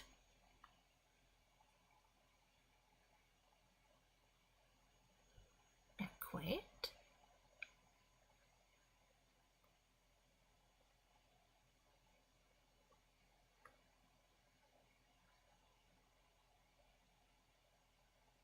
There we go.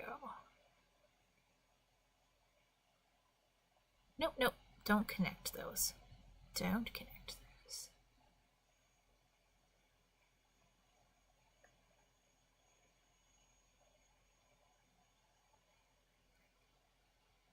Alright. Let's clean this edge up just a little bit.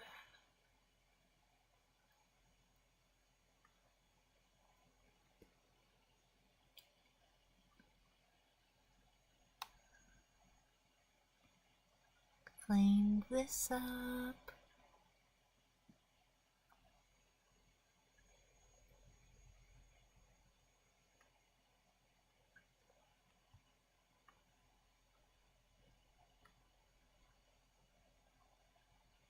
Nope. Nope. Like it's one of those things where like it wants to go further, it looks like. But it's not necessarily. Can I make this smaller? Yes, good.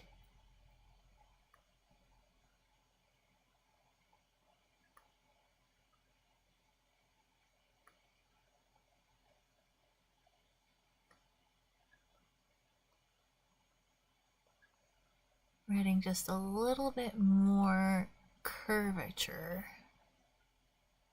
Like that bit's still not quite right, but none of my emojis are professional art type quality. It's one of those things where, like, as an influencer, I am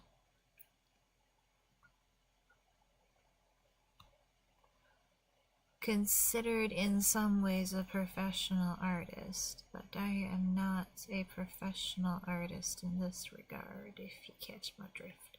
Yep, that is not where that should go. Okay. This bit here just still doesn't look right. Okay, let's undo button a bit and see if we can get that looking right. Undo. It's gonna do a bunch. There we go. That whole edge wasn't great in the first place. So let's bring boom boom. I thought you were gone, Hobbin. Did I keep distracting you?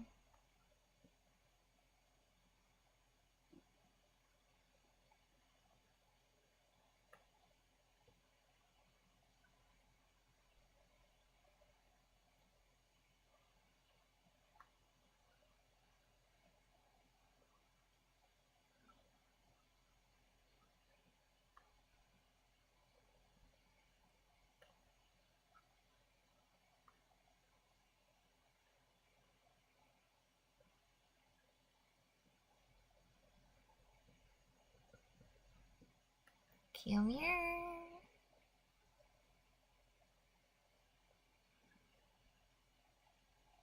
one turned out well.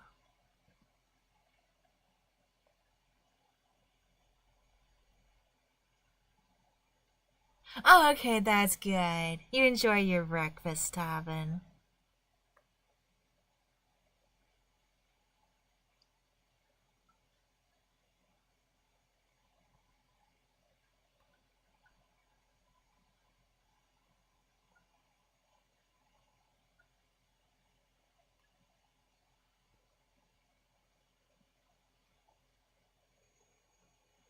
Okay, alright, let's take a look at that.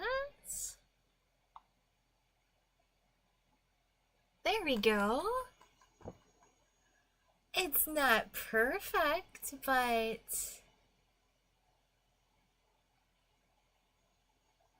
it's cute. It's definitely cute. Maybe I can do something. Let's clean this edge up just a little bit. And then maybe go something like whoop.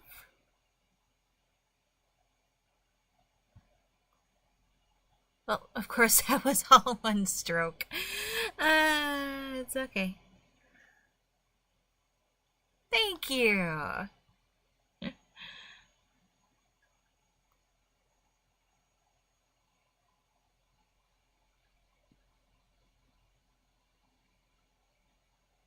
Alright, we get add some little loopies.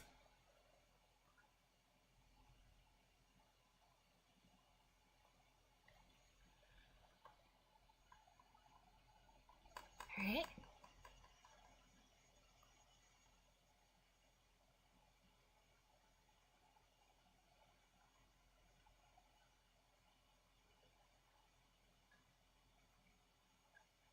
Choop.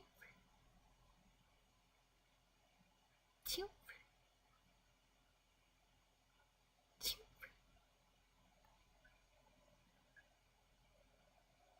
Choop. Choop. Choop.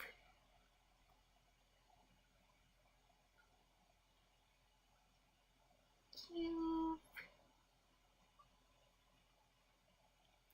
Choop. Almost. Almost. Hee. Oh.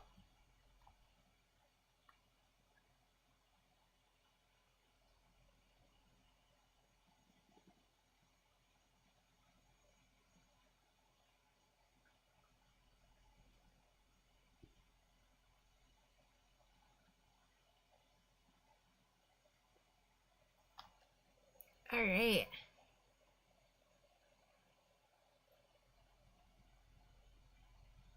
Yep, those need to be filled in. Alright. Excellent.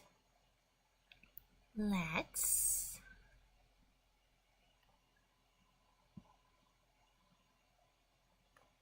fill them in with this beautiful purple.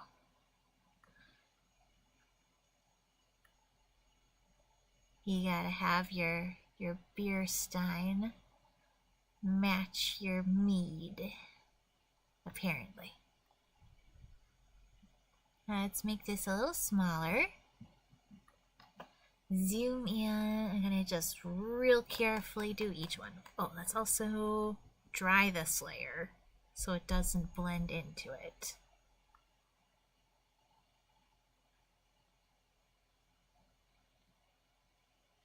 And just make sure these kind of amethysts is probably what it is. Would be in like realistically, if this was a physical object, these would be a bunch of amethysts. Or just paint, maybe.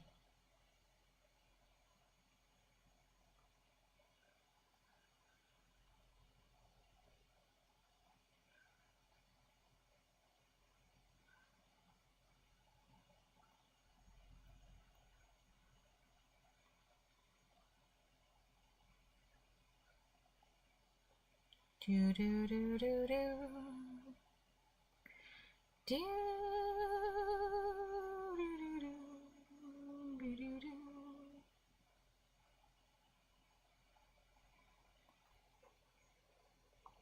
Jug of gems, yes. Yes, indeed.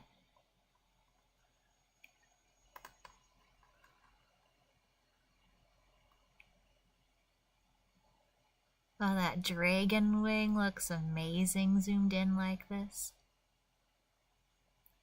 Yeah, you can see it good. I have to be aware of what my face is covering for you.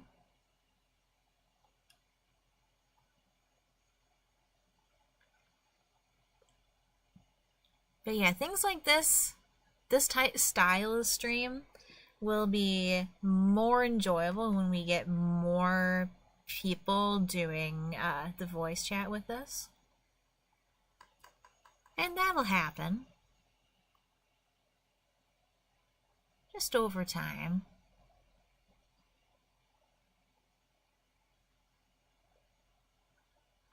That's part of why I'm opening up the voice chats to not being just a members benefit.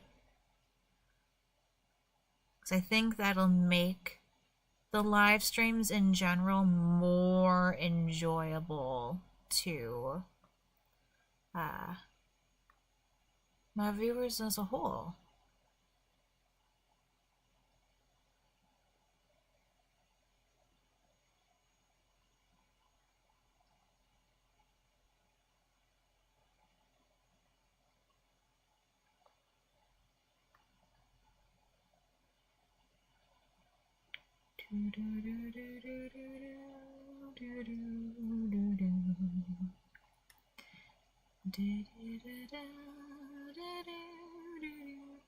But yeah, you can see how lovely those flames look.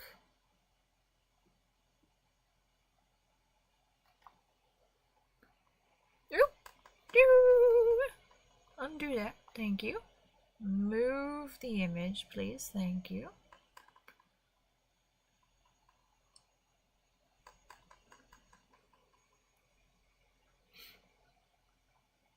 Oh yeah, definitely. Once we get some like active chatters going on over there, then I'll make the voice chat something you have to join as a channel member in order to access. But because it's such a new thing and I'm not a major channel or anything yet, I think this will be more enjoyable to everyone if I leave the voice chat open for now.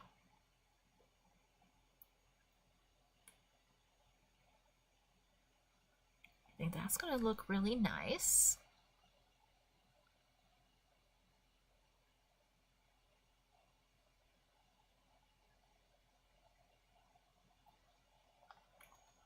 Okay. Oh, yes. Okay, this one right here needs a little bit more. So let's go switch back to this. Let's give it some more depth.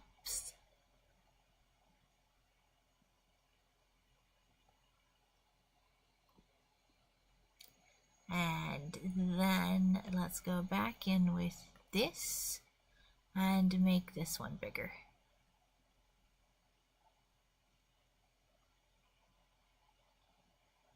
Whoops, not quite that big. Wanted to go down more this way. It's now bigger than the surrounding ones, actually. I think I made that too big. Alright, let's try that again. It's all good. We'll get there.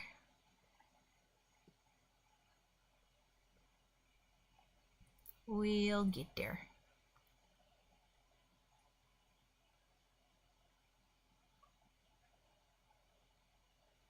Yeah, that looks good. Yep.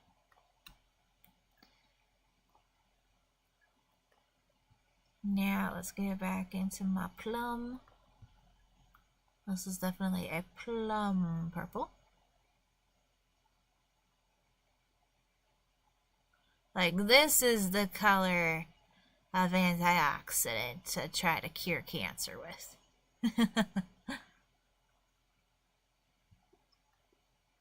If you're going to eat antioxidants to try to prevent cancer, this is the kind of color you're looking for.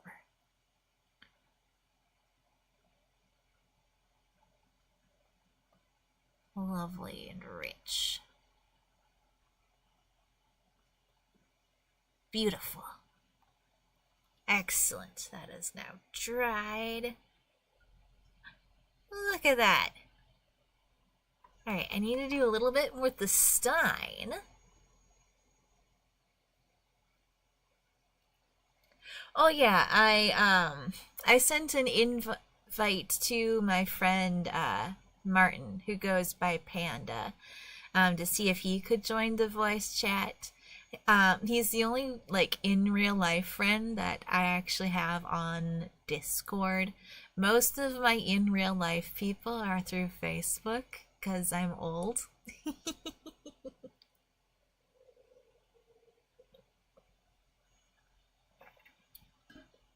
But yeah, he was going to bed, so I wasn't able to join us. But perhaps another time.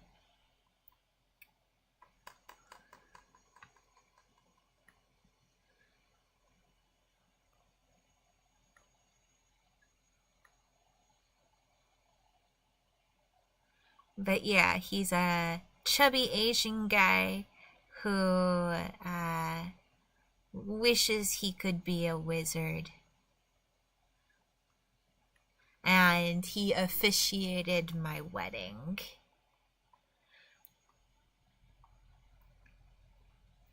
Like, there was one time when he like came over to visit, and my parents were like, "Who's coming over?" And it's like, "Oh, it's the friend who officiated your wedding." Okay, never mind. This is all good. Oh yeah, I hear that. I hear that good. Alright, there's kind of like a handle nut thing going on there usually. And then we can go. Yeah, like he's like legitimately performed exorcisms and stuff before. He's a bit out of the game on that. He bit off a bit more than he could chew last time, but it's cool. Alright, that gave the handle some more dimension. I like this, how this one worked better than that one. Let's try that again.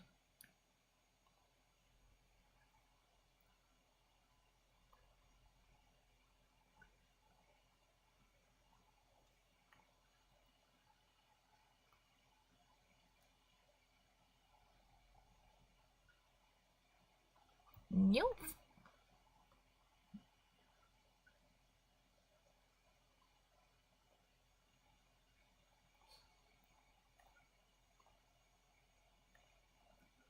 Alright.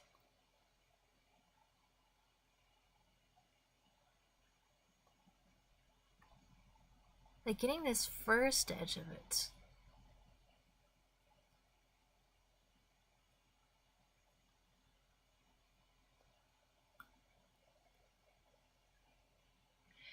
Yeah. But that's cool. Having friends in real life is really hard in modern life. Like, society as a whole just makes that difficult.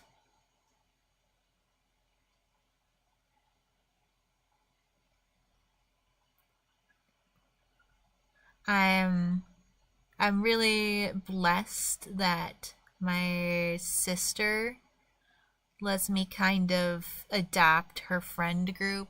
She's got a group of mom friends from my nephew's daycare. And they're all pretty cool.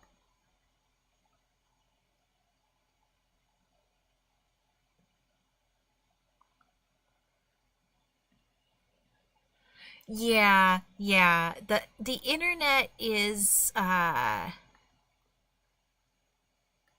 of a monkey's paw of blessing for introverted people, where it does make it a lot easier as an introverted person to socialize on the internet.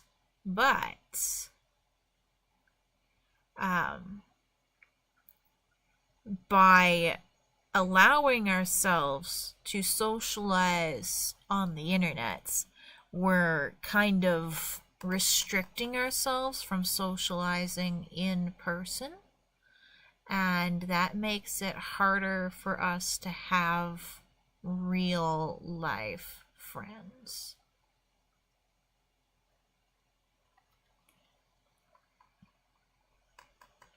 I need this out of my way.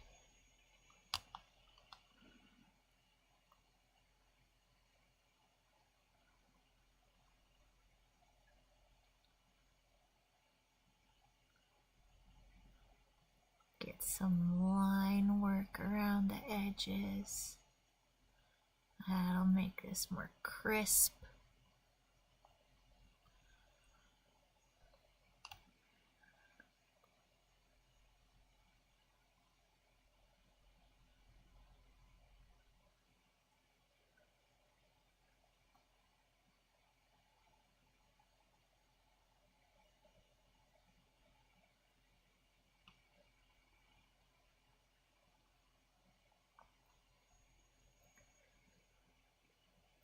That's cool. That's very cool.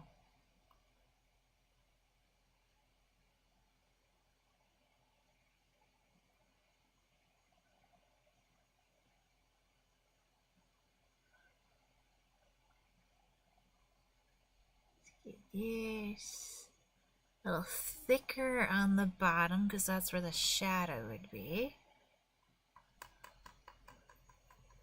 Okay, this is starting to come together. That dragon still looks amazing. I am so happy with that fire.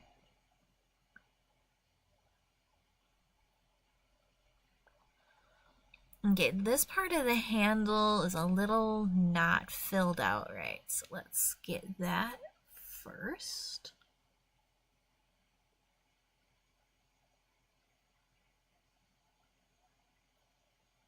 There we go. That's nicer.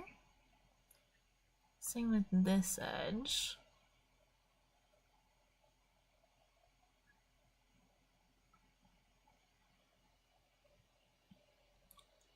Alright, so now let's go back to that. No, not that purple. This purple. Thank you.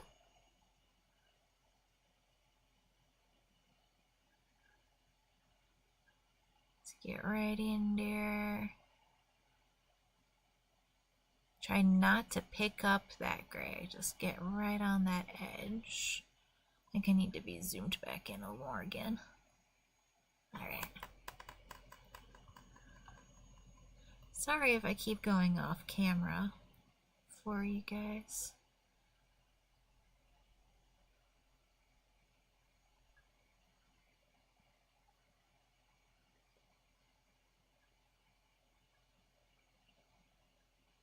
Ooh, there we go.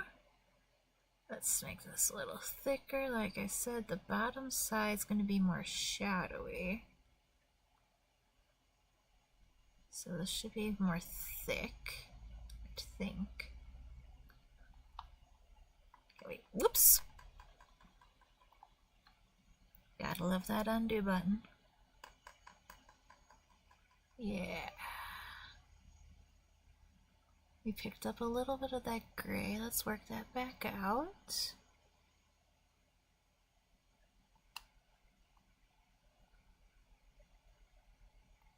Perfect. Alright. Now let's get this edge.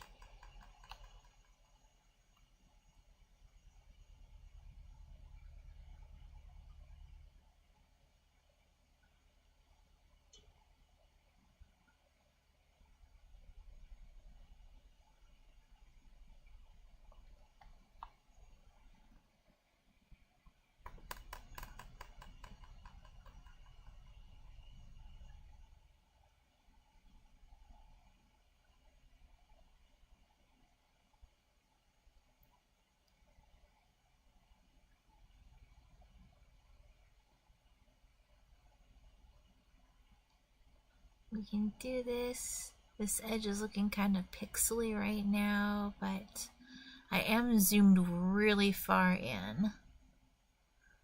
And it might not be that bad once I zoom back out. Just get this all filled in nice.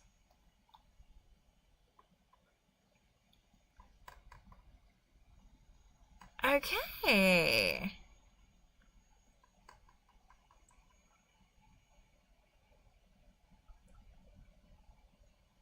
It's not perfect, but it's definitely identifiable. uh,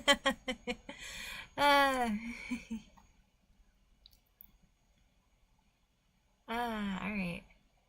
Let's clear up the edges a little bit. This isn't quite... Like, this edge right here goes out past where the rim is. So I feel like I should do something about that, perspective-wise. I'm not quite sure what I can do. But let's grab this brush with some white. And then we can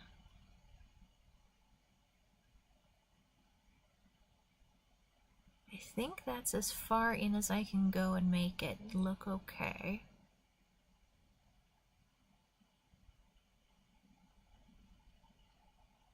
That part of the line is nice and straight. I don't want to mess with that. So let's dry that white paint. And then go back in and put the line work in here.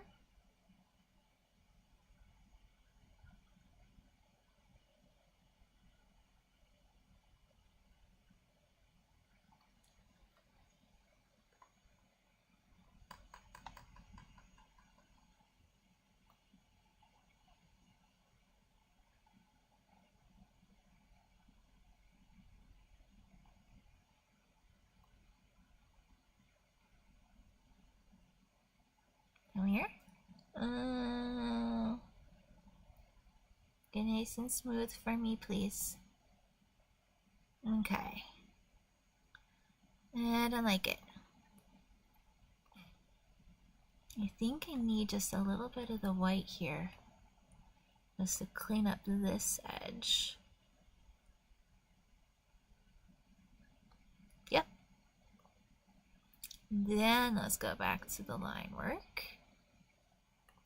My face is going off camera again on you, sorry. Okay.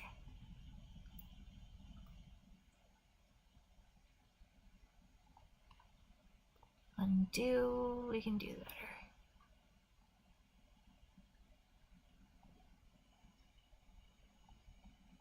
Undo, let's bring that perfectly straight.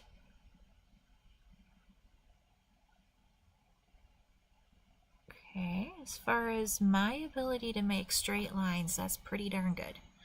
Alright, now this edge right here is that same line work going down.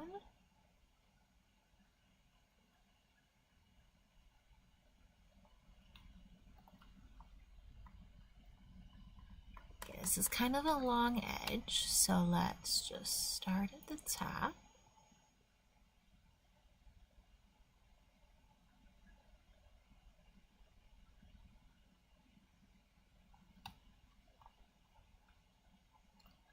Just pull straight down as much as we can.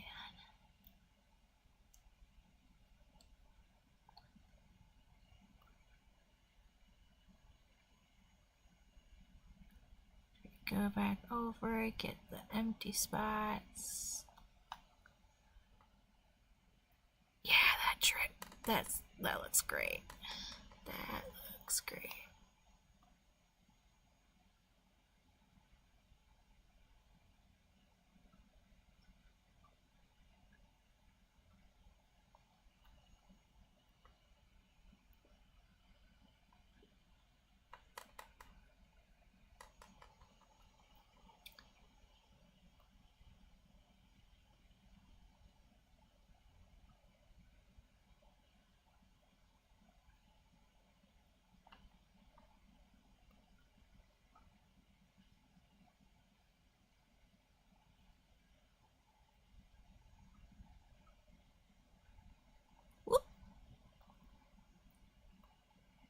It's okay. It's okay, we're almost there. We're almost there. Let's try to smooth this out a little bit. Smooth it. Guys, smooth the edge.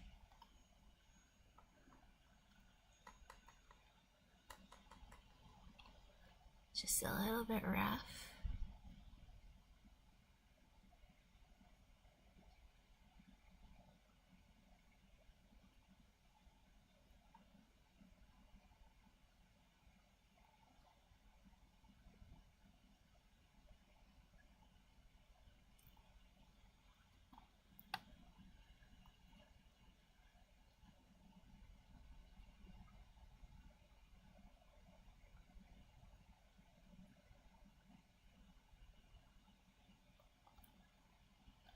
Okay.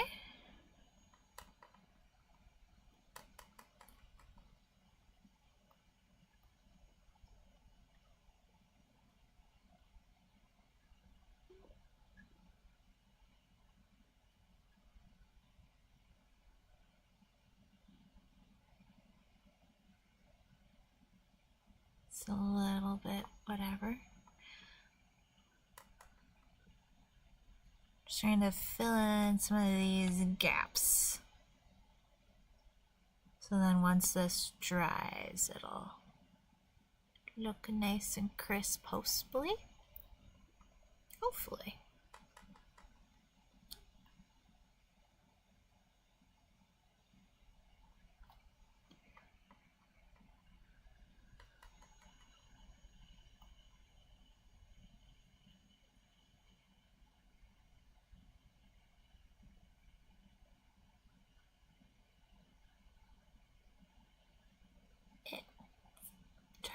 Try again, it's okay.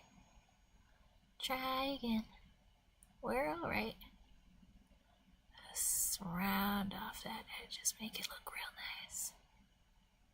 Yeah, alright. That's gonna be great. Aha!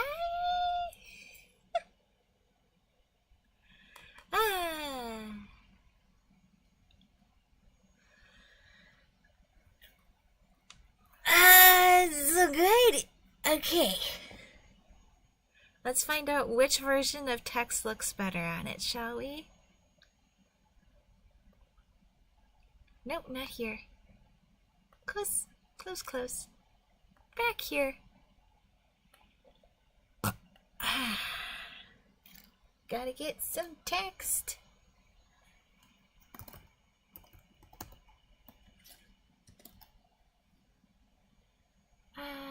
Yeah, I think I used that.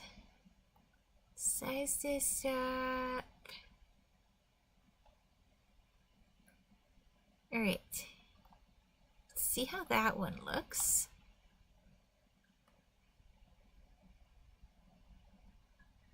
And then let's compare that with... I can close that. I can close that. Actually, I'm going to need that again, but it's fine. I can open it back up again. Let's go here. Let's compare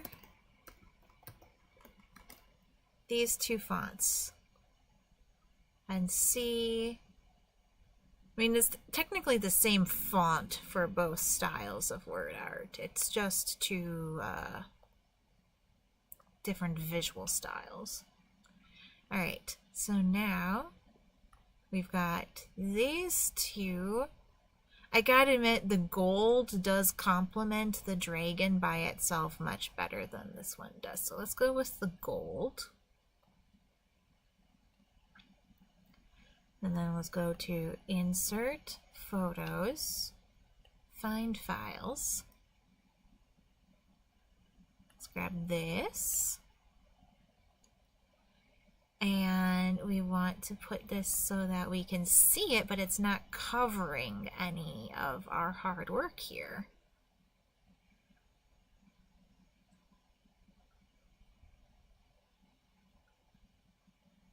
That looks pretty good.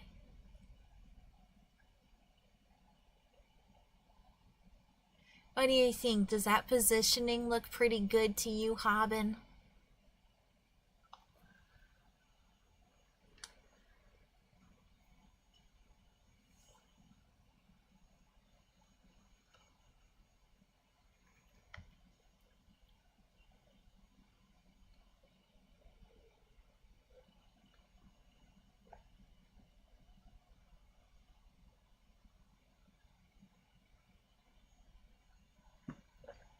No, I'm all out of tea. The text seems a tiny bit too big. All right. See, this is why I waited for your feedback.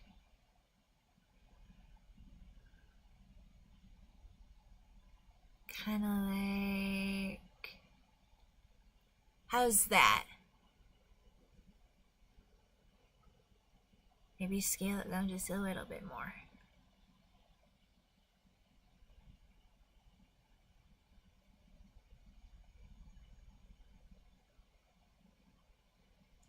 You can see the tail now. We got 2 feet. Let's maybe adjust this just a little bit more so you can see more of the tail. And then we can intersect that foot line going into the R. Excellent. Glad you approve, Haben. You have been most helpful. Alright, let's go to start painting. But then we're actually done painting. We're gonna dry this. We're gonna take it like this.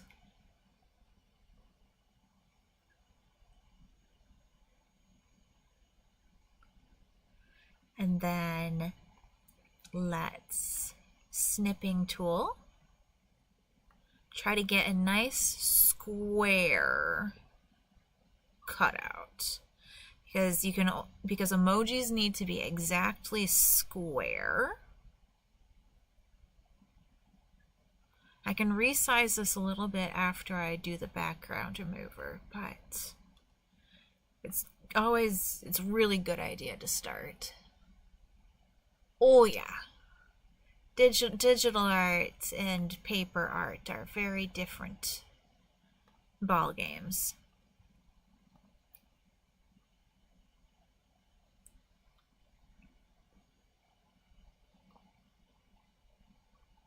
Alright, we go like this.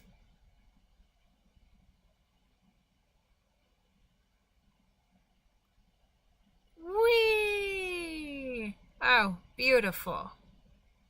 Excellent. Thank you so much. Alright, now that's in our downloads. Let's copy this, move it to my actual Tiny Oasis. So I have the other ones in working files. Yeah, I got the others in working files. Yep, here's Dove a bit, Healing Potion, Spooky Ghost. I think Spooky Ghost is the one that's going to get removed.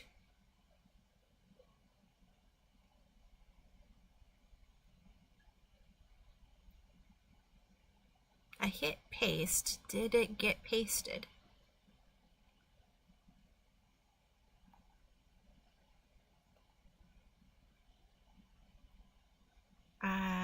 Yes. Where's the file? Oh, here it is.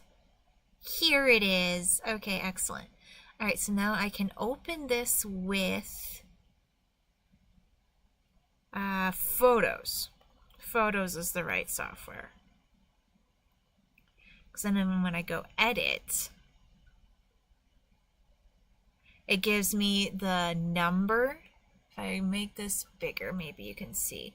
And it gives me the actual number of pixels. So if I go crop, I can actually see. So my goal is to get this down to 432.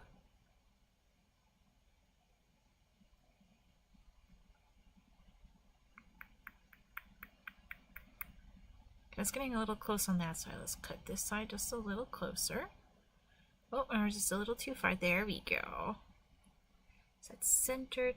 Now we got this side. Yeah. Excellent. So now let's save. Save. Beautiful. Exactly. Exactly. I really struggled with the first emoji I made because I couldn't figure that out. But yeah, if you go into photos, it tells you exactly how many pixels you have in your X and Y axis so that you can fully set your what you got. So let's close that. Let's go. No, I'm not watching you right now. Thank you. I will watch you later. Let's just hit you a thumbs up in case that goes away.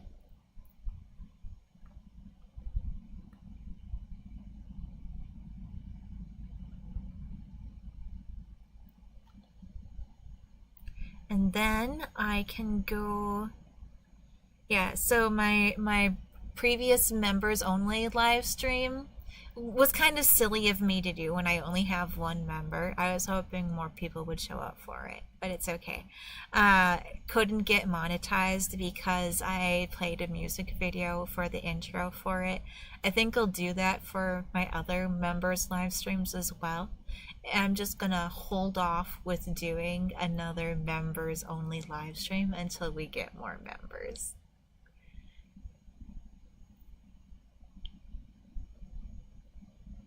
Oh yeah, I can see how trying to read a ruler when you're trying to get fine details in your pixel measurements would be very difficult.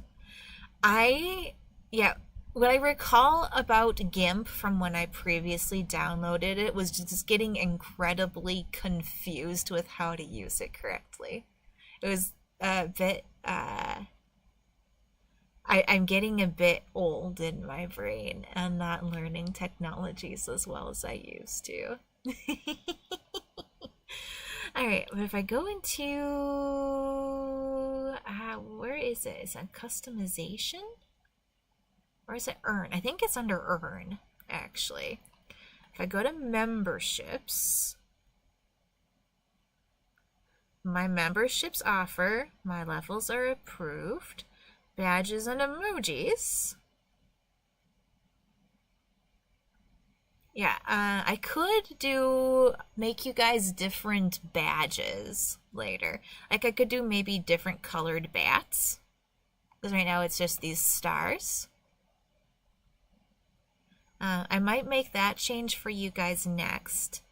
But right now, So, somebody needs to get removed in order for me to give you guys the dragon right now.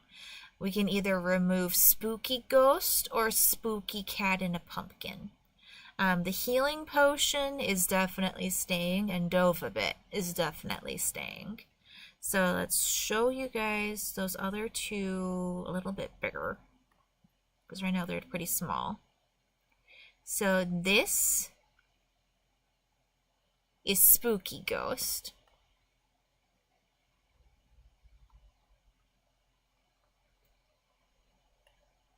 And where's my pumpkin cat? Pumpkin cat.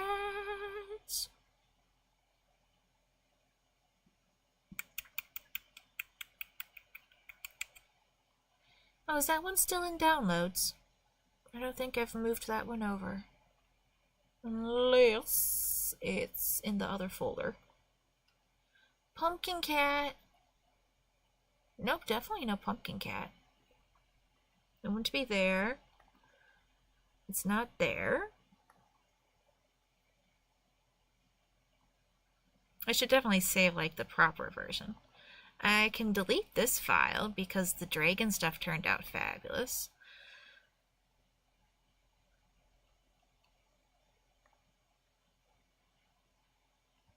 Pumpkin cat, am I missing you? So this right here, this is Secret Agent Cheeseburger. This is the one image I've made and used for my videos that is generative AI. This is an avatar for my nephew to use when he wants to make videos with me. I still really should have seen if I could have paid one of my artist friends $20 to make something for me instead. But, yeah.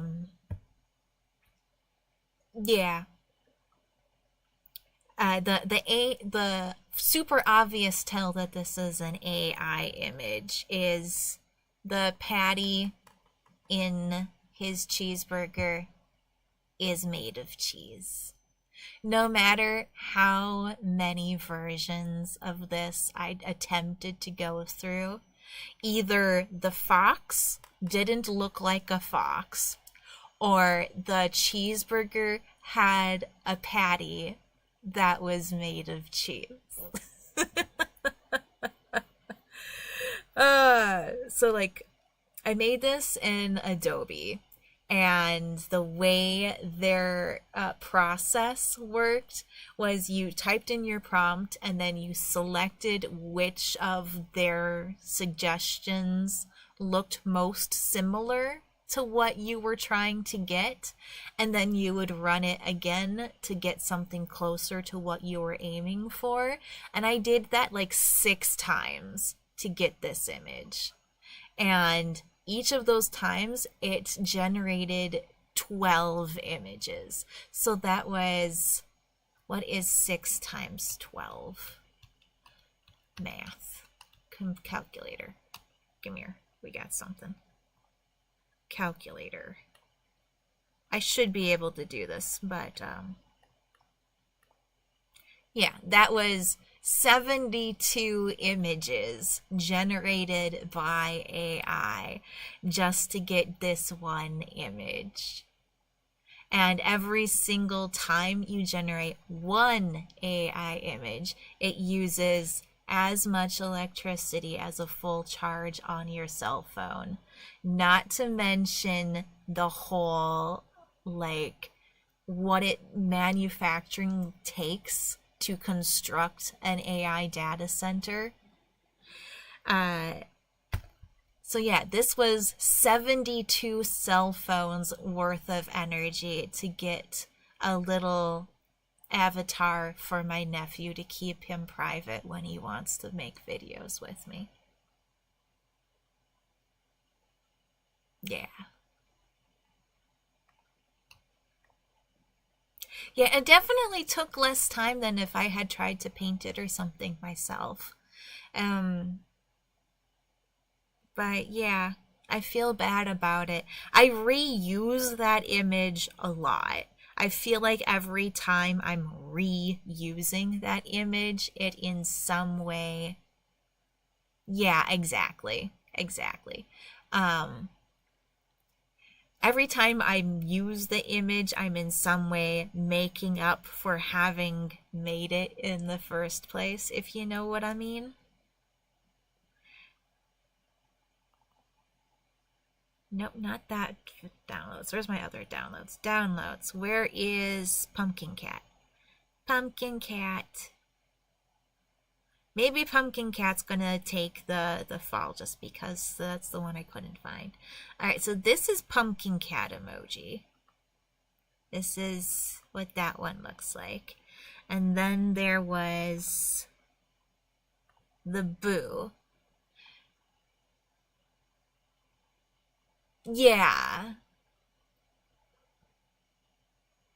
I'd rather use other images for reference than something from AI if I'm going to use it as a reference. But yeah, trying to minimize the use of it in general is the goal. But yeah, what do you personally think looks cooler and would make a better emoji that people might use? Okay, so the boo emoji is staying. Pumpkin Cat is going away. Farewell, Pumpkin Cat. Thank you for your assistance. You've been extremely helpful. Alright, so I'm going to edit. I'm going to replace this image. We're going to use I don't think the version on my clipboard is the right version. So let's go into working files.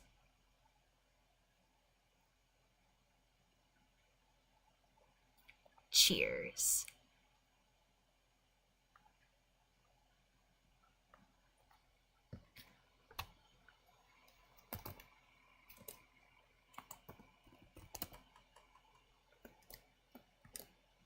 Nope, can't use an exclamation point. All right, still, I'm keeping all of them in all caps.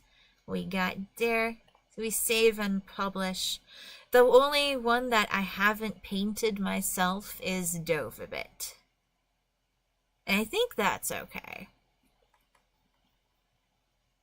That one I just did a background remover of an actual picture of Dovabit. We have one member. Still, it is greatly appreciated. Cool.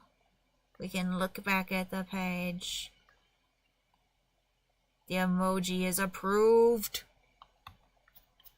Yeah, all of the emojis are members only. You only have to subscribe. So let me show my levels. Here we go. So I have, can I zoom this for you? I'll move it a little bit. There we go. So in the goth groupies, you get the badges, the emojis, members only live chats, which that's a setting I haven't, it's available, but I haven't been using it at all. Early access to new videos. Again, I haven't made like a lot of regular videos since starting membership, so that hasn't existed as a perk just yet, but members only shorts, member shoutouts are all in the goth groupies for $3. So if you want to use the emojis we just made, that's $3. The voice chat that I've had going that no one has joined tonight, but hopefully more people will join in the future, is currently public for just showing up and talking to me in the chat and me adding you as a friend on Discord. Yes, if I get more members, it does unlock the abilities for more emojis. Once I get 5 members, I get 1 more emoji slot. So we could bring Spooky Cat back, or we can make something else. But yes, once we get 5 members, then there will be another emoji. Absolutely have, and you have been wonderful. Even just typing in the chat like this, you have been extremely helpful. I greatly appreciate you. But yeah, so right now the members only, the Discord voice channel, I'm letting people join easy, but it's officially a perk for the Addams family level, where we get members only live streams. I want to do at least once a month where you have a chance to actually play games directly with me. Heck yeah, Haven, that sounds wonderful. That sounds very wonderful. But yeah, we'll have members only live streams. I have several ideas.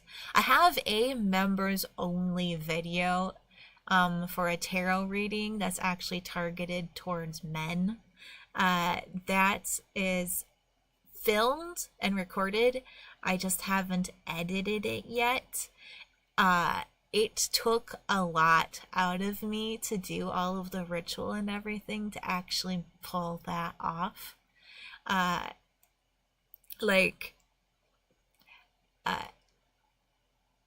When you're channeling spirits to do tarot, that pulls energy out of you. And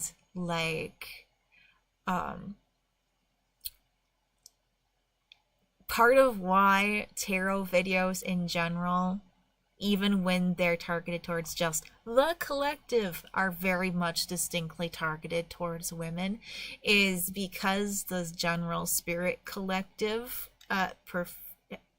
doesn't really like men right now. Exactly. I'm gonna take my time. I'm gonna get that video edited real nice for you, get it all shinied up, and that's gonna be members only for you.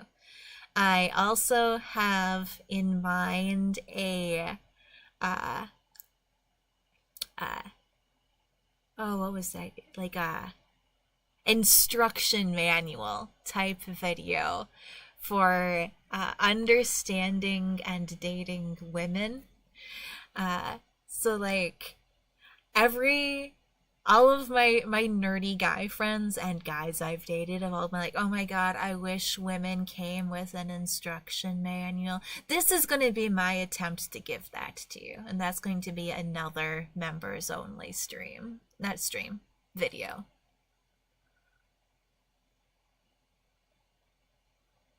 That makes sense. Like, tarot is something that, like, running across it along the internets or in media is a pretty common thing to do. But once you actually try doing it yourself, it's a very different experience. Trying to read tarot for other people is much more difficult than trying to read it for yourself.